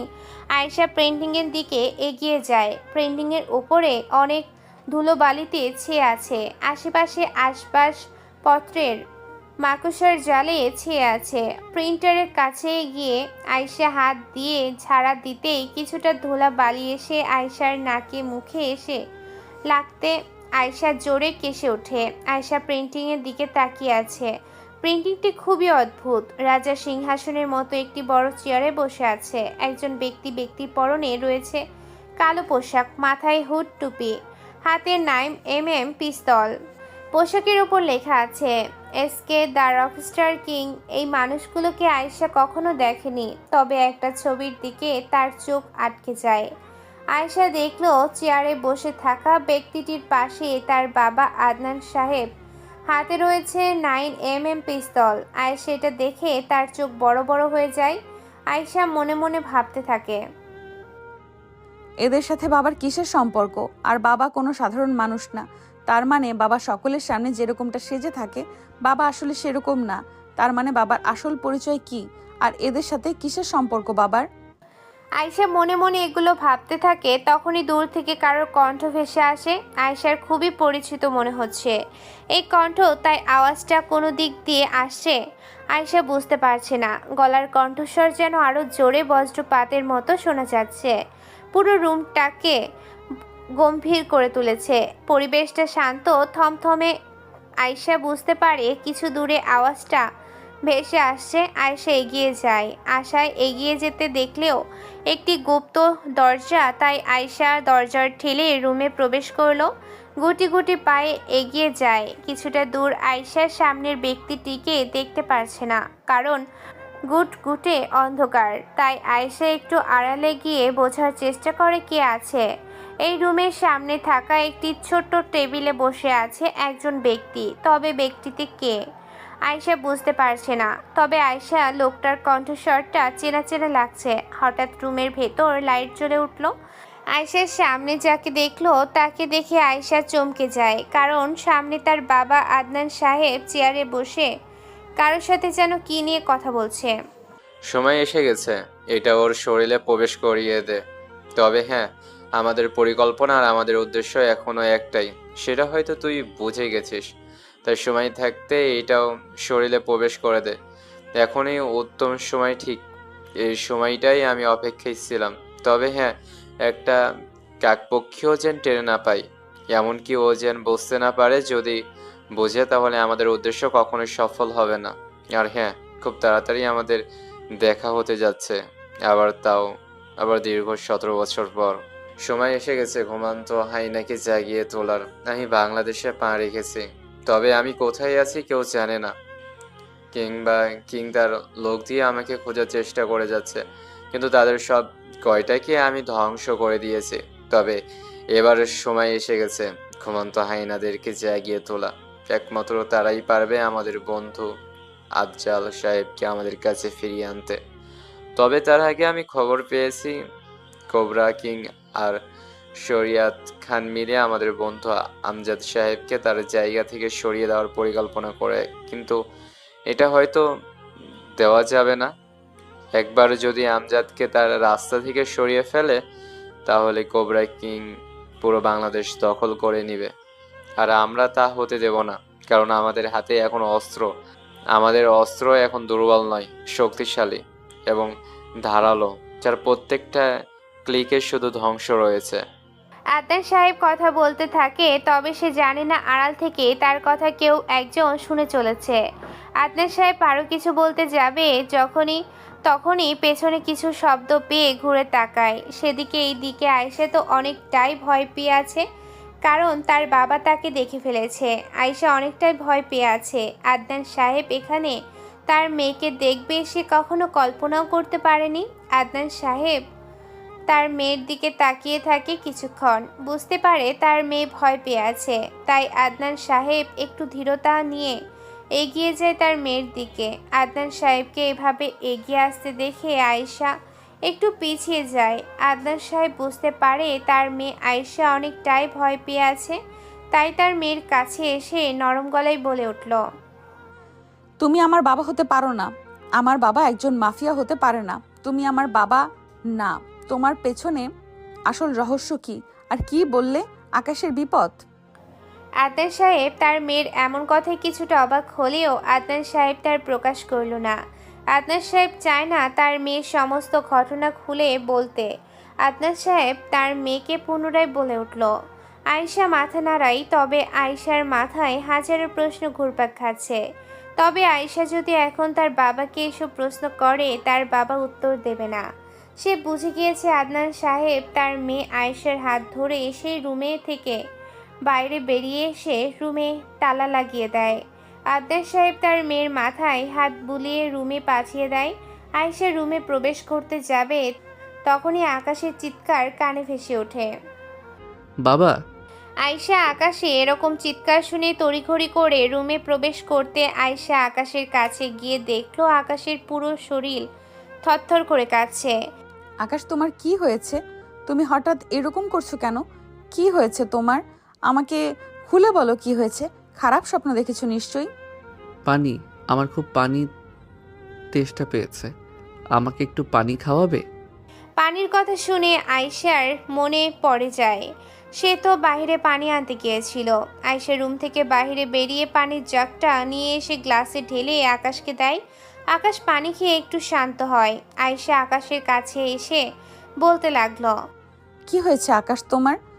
আয়েশা আকাশকে বিছানায় বসিয়ে দেয়। আয়েশা আকাশের পাশে বসে আকাশে হাত ধরে বলে, কি হয়েছে তোমার? তুমি আমায় বলো। শরীর থরথর করে কাঁপছে, এর আগে কখনো তোমার এমন হয়নি। আমায় বলো, খারাপ স্বপ্ন দেখেছো নিশ্চয়ই। আয়েশা আকাশের কাঁধে মাথা রাখে, এতে আকাশের পুরো শরীরের কাঁপুনি থেমে যায়। আকাশ বিছানায় শুয়ে পড়ে। এরপর আকাশ আয়েশাকে তার বুকের সাথে মিশিয়ে নেয়। আয়েশা আবার আকাশকে প্রশ্ন করতে যাবে, তখনই আকাশ বলে, আমার বয়স যখন 8 বছর, তখন আমার বোন লতা জন্মগ্রহণ করে। সেদিন অনেক খুশি হয়েছিলাম, কিন্তু সেদিন আমার বাবা আসবে বলে কিন্তু বাবা আসেনি। বাবা কোথায় গিয়েছিল সেদিন? আমি আর আম্মু বাবার অপেক্ষায় ছিলাম, কিন্তু সেদিন বাবা আসেনি। মিশনে আমার বাবা একজন সেনাবাহিনী কমান্ডো ছিলেন। একদিন একটা মিশনে গিয়েছিল, কিন্তু সেই মিশন থেকে আর ফেরেনি বাবা। অনেক কষ্ট হয়েছিল সেই দিন। জানতে পারি বাবা আর বেঁচে নেই। আম্মু সেই দিন ভীষণ ভেঙে পড়ে। আমারও অনেক কষ্ট হয়েছিল। আমার বাবার অনেক শত্রু ছিল, তাই বড় আব্বু আমাদের সেফটির জন্য এই বাসায় নিয়ে আসে। তবে এই বাসাটা আমার বাবার। আমি তখন খুবই ছোট। লতা একদিন স্কুল থেকে ফিরে এসে কান্না করছে। আমি লতাকে জিজ্ঞাসা করেছিলাম কি হয়েছে। লতা কান্না করতে করতে বলে আমায়, স্কুলে সবার বাবা সবাইকে কত আদর করে, স্কুলে নিয়ে আসে, আর আমাদের বাবা নেই। ভাইয়া, তুমি আমার বাবাকে এনে দাও না, আমি বাবার সাথে স্কুলে যাব।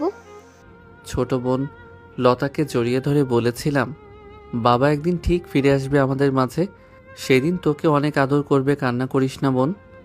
সেই দিনের পর থেকে লতা যখনই বাবার জন্য কান্না করত, তখনই আমি ওর রাগ ভাঙাতাম। জানো আয়শা, দীর্ঘ 17 বছর হয়ে গেল, আজ বাবা আমাদের থেকে অনেকটাই দূরে। আয়েশা কথাগুলো শুনে তার মনে পড়ে যায় তার বাবার বলা কথাগুলো। আকাশ কথাগুলো বলতে বলতে তার চোখ বেয়ে কখন যে পানি বেরিয়ে গেছে সে খেয়ালই করেনি। আয়েশা খেয়াল করলো আকাশের চোখের পানি। আকাশ কাঁদছে। আয়েশা আকাশের চোখের পানি 2 হাত দিয়ে মুছে বলে ওঠে, কাঁদছো কেন? কান্না করো না তুমি, আমি তো আছি। এরপর আকাশ আয়েশাকে নিয়ে ঘুমিয়ে যায় অন্যদিকে।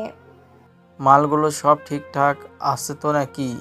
যদি একটুও গড়বড় হয় তাহলে আমাদের বসকে তো ভালো করেই জানিস কি করতে পারে। না, মালগুলো সব ঠিকভাবে দেখে শুনে নিয়েছি। এবার আমাদের পাওনাটা মিটিয়ে দিন, আমরা আপনাদের কথা মতো কাজ করেছি।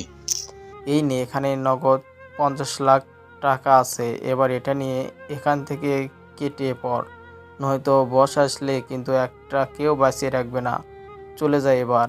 আর হ্যাঁ, এখানে কি হয়েছে না হয়েছে এখন সব ভুলে যাবি যদি বাঁচতে চাস তাহলে।